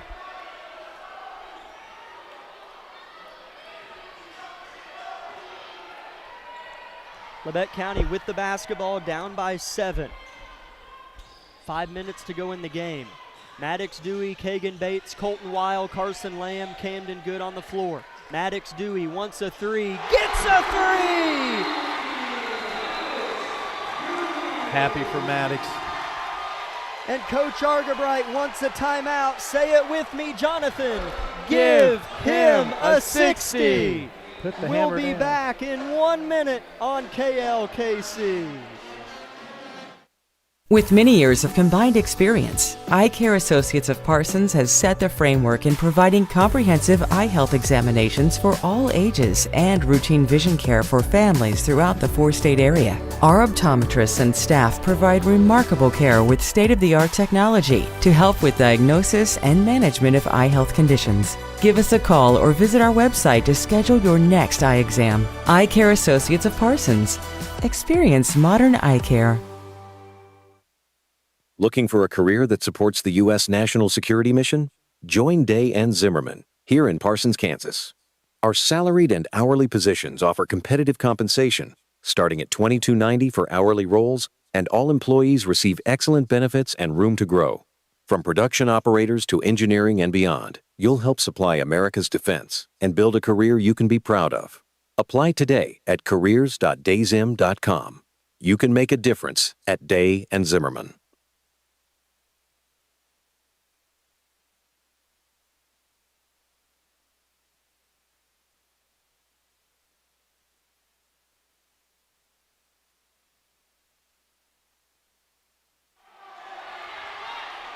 Independence to throw the ball in, up by 4, 49-45 on Labette County.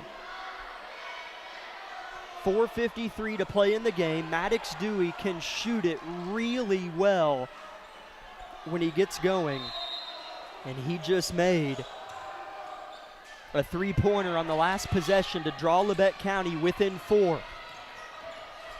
Their closest margin since the last time they were down 4 in the third quarter. Independence has played well, though. Lanning wants a three and gets it to fall over the front of the rim and looks at Coach Smith, and they exchange kind of the neat facial expressions there as that ball was short but fell forward. Bates inside, fouled on the floor. Yeah, Bates trying to make something happen. I'm not going to say he forced it. It's what your leaders do when they feel like the game really needs someone to step up. He just took it to the hoop, drew a foul down low. Got a blocking foul, so Labette County will throw it in underneath. But man, what a big three by Lanning. I mean, it canceled out Maddox's three for us. Huge shot. A 7-point game again. Yeah, this obviously every single possession matters, and what's funny is they matter the whole game, but when you get down to the last 3 minutes, it seems like it matters more. Ball goes into Camden Good. Maddox Dewey, top of the key, thought about it. Yeah. Hands off to Weil. Colton kicks it. Camden drives it, swerves, shoots, misses. I don't know if we're playing in line with what I believe our identity is here late in this game. Yeah, Camden's a good player and a good driver and shooter. That's just a tough shot in there. Trying to make something happen, though. Appreciate that. Crane dribbles to the left. Wanted to hand off to Lanning. He does. Heart of the floor. Lanning looking confident after that three. 9 seconds on the shot clock. Swamped by Weil. Colton, great defense. 4 seconds left on the shot clock. Overhead pass. Sanders at the shot clock. Barely grazes the rim. Dewey gives it to Bates. Bounce pass inside, out of bounds. Ooh, I thought that might have been off of the Bulldogs. Man, Kagan Bates has been a little loose with the basketball tonight in quite a few different moments. Yeah, just wanting and trying so desperately to make things happen. That's his MO, so don't have to try quite that hard. Yeah, it's a good call. Foul on Nolan Nash, riding the hip of his man, Heston Smith. The 5 on the floor are Nolan Nash, Kagan Bates, Kane Nash, Tucker Rush, and Barrett Heston. 45-52 Bulldogs with 3:23 left in the game. Yeah, this is coming down to quite the barn burner. We'll watch the leaders arise here these last 3 minutes for both squads. It's been Independence since the word go tonight. Went up by 18 points in the first half. Ball goes in, Martinez, handoff Lanning, little runner, short, good box by Heston. Labette County wants to run. Barrett, full head of steam, spins in the paint, adjusts, scores! That's Barrett Heston right there for you. Quick up the floor, spun around, maintained his orientation, and dropped it in. Barrett has 4 points. 2:50 left. Labette County down 5. Lanning with it, defended by Nolan Nash. He has a lane, gets downhill, misses. We need these boards, fellas. It's on the deck. Indy's got it. Timeout, Coach Smith. And Heston Smith fist pumps towards Coach Smith and says, "Good timeout, Coach," and gives him a little slap on the rear end. I guess even the coaches need a thumbs up every once in a while. That was pretty funny. Yeah, yeah. Independence will have the ball. They lead Labette County 52-47 with 9 seconds on the shot clock, and there's 2:37 remaining in the game. It has been Independence. I don't think Labette County ever led unless it was early, and I don't even think then. It's been all Independence from wire to wire. However, good thing we haven't made it to that final wire yet. Still 2:40 until it sounds. So hopefully Labette County can crest this hill that they have yet to make happen in this game. Yeah, Independence has done a pretty good job. It's difficult to play with a big lead, and then it's difficult when a team makes a run on you to kind of stave off that last little push where they go in front of you. So we'll see if we can get her done right here. Oh, that's a good look for Indy. They missed it though, and Martinez gets the rebound, misses the putback. Oh my! Labette County fortunate with a capital F. Rebound, Labette County down 5. Wow! Kane Nash steps into a 3, misses it. Rebound, Lanning. Bulldogs, long pass. Colbert at the hole. That's got to be a block, no whistle. I didn't think they'd give Kagan the charge there. The bucket's good by Colbert. Labette County down 7 with 2 minutes left in the game and the ball. Yeah, I'm actually good with Kane taking at it. It didn't go in, so it'd be easy for me to say, what are you doing? But he's a great player. He likes the moment. Kagan drives to the hole, adjusts his body, and gets the teardrop to fall. And now you've entered that 2-minute mark, down 5. The defensive stands need to begin to happen about every possession. Nobody stopped the ball. No look pass, tipped by Nolan. Wow. Saved by Nash. What an effort by Nolan. Long pass to Kagan, lost it. Turnover, Labette County. Tripping over their own feet on a few possessions tonight. Playing a little too quick and antsy. And now they're playing defense with 1.5 minutes left, down 5. Those things happen, and these are great athletes out there, but these are the things that we really have to eliminate to win this game. Indy's that good. But Nolan Nash, that was a Superman move down here. That was great. Gave us a chance. Colbert pass is caught. Ooh, travel, he missed it. Unless he kept it down. Here's a near steal. Spencer Crane keeps it. Lanning, pass to Martinez, wide open, scores. We've been losing him. I don't know if we're in man or zone, but there's no excuse for that. Again, that's another mistake that'll cost you the ball game. Looking pretty doom and gloom for Labette County. Nash shoots a 3 and misses it. A lot of settles down the stretch, but I don't know if that's a settle as much as it is we needed to shoot that to try to win. Now Labette County's down 7 with 54 seconds left, and Independence is looking down the barrel of a big road victory.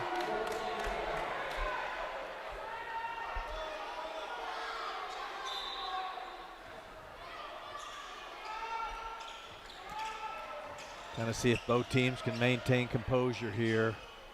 Yeah, I'm seeing some emotions come out a little bit, watching kind of close here. Independence gets the ball in, and Kagan Bates fouls Colbert with 41 seconds left.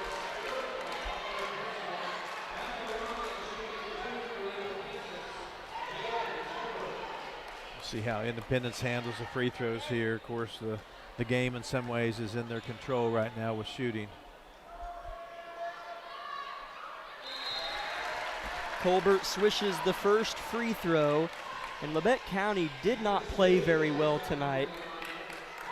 And I know that Coach Argerbright would agree with me upon saying that. That first quarter was a killer when Labette County lost 18-7 in the game's first 8 minutes. Second free throw, no good. Rebound Martinez, who is stripped by Dewey, and Nolan Nash comes away with it right to left, gives it up to Kagan Bates. Nice play by Maddox to keep it alive. Got to go to the hole. Here's Heston, right wing three, short, rebound Lanning, and the Bulldogs lead by 8 with 23 seconds left, and Bates is going to foul Lanning.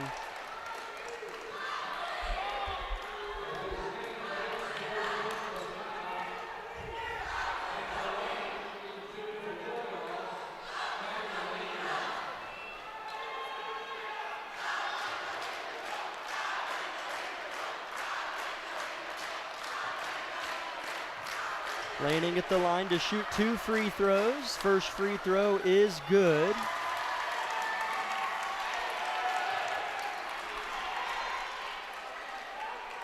(49-58). Independence leads with another free throw to come. 22 seconds to go in the game. Second free throw good as well. He's got 5 points all in the fourth quarter. Nolan drives, dribbles off his leg, tracks it down with 15 seconds left. Here goes Kagan inside at the hole. He'll score.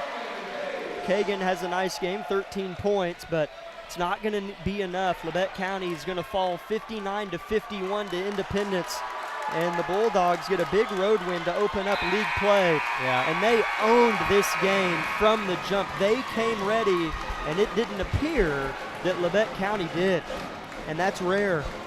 11 points in the fourth quarter for Labette County and 14 for Independence. The hump just could never be crested for our Grizzlies tonight. Final score 59-51 Independence. We'll be back in 4 minutes with the Bowen Pharmacy postgame show on KLKC. It's easy to spot people who participated in high school sports and activities. Right on time. They learned important lessons like leadership, teamwork, respect. Hey, our meeting moved to 10. We'll be ready. Values that last a lifetime. We need to focus on 3 factors. Support high school sports and activities in your community. When kids take part, they get set for life.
Welcome in Grizzly fans to the Bowen Pharmacy postgame show of Labette County Grizzly basketball as the Bulldogs beat the Grizzlies 59-51 here in Altamont. And they beat us here last year, man. They came to play last year in that game, obviously, and they did tonight. I mean, it was obvious who got off the bus today and was ready to win this game. It was a little odd in a couple ways, I felt like, for Labette County tonight. It was, and in a strange way, so far, Indy's been in our head a little bit. They have. At football, and again, I can say that because I have so much confidence in our boys.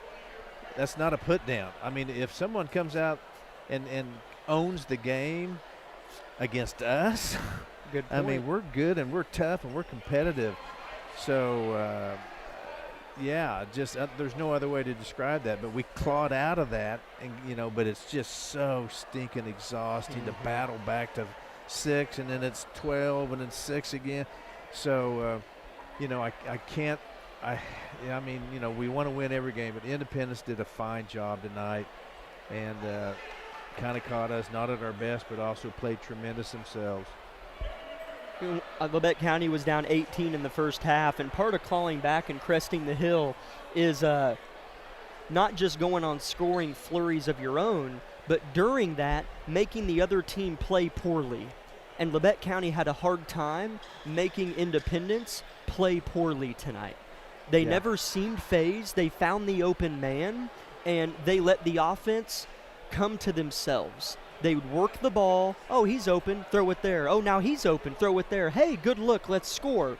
And conversely, I felt like Labette County was playing a lot of man-on-man ball. Throw to Kagan, see if he can drive. He gets cut off, turn and kick. Now Kane tries to drive. He gets cut off, turn and kick. It was easier to defend on our end.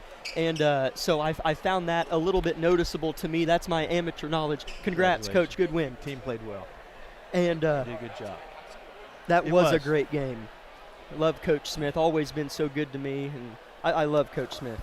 And so anyways, Labette County loses 51-59 here tonight. We will hear from Coach Argerbright here before too long. Let's step aside for 1 minute, and we come back. We will have post-game stats.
(59-51) Independence is the victor tonight, as we are seconds away from hearing from head coach Bradley Argerbright. Always a class act coming up and just giving us his best, no matter how he might be feeling. We always get an interview from Coach Argerbright, and it's always done well. Thanks for coming up, Coach. Appreciate it.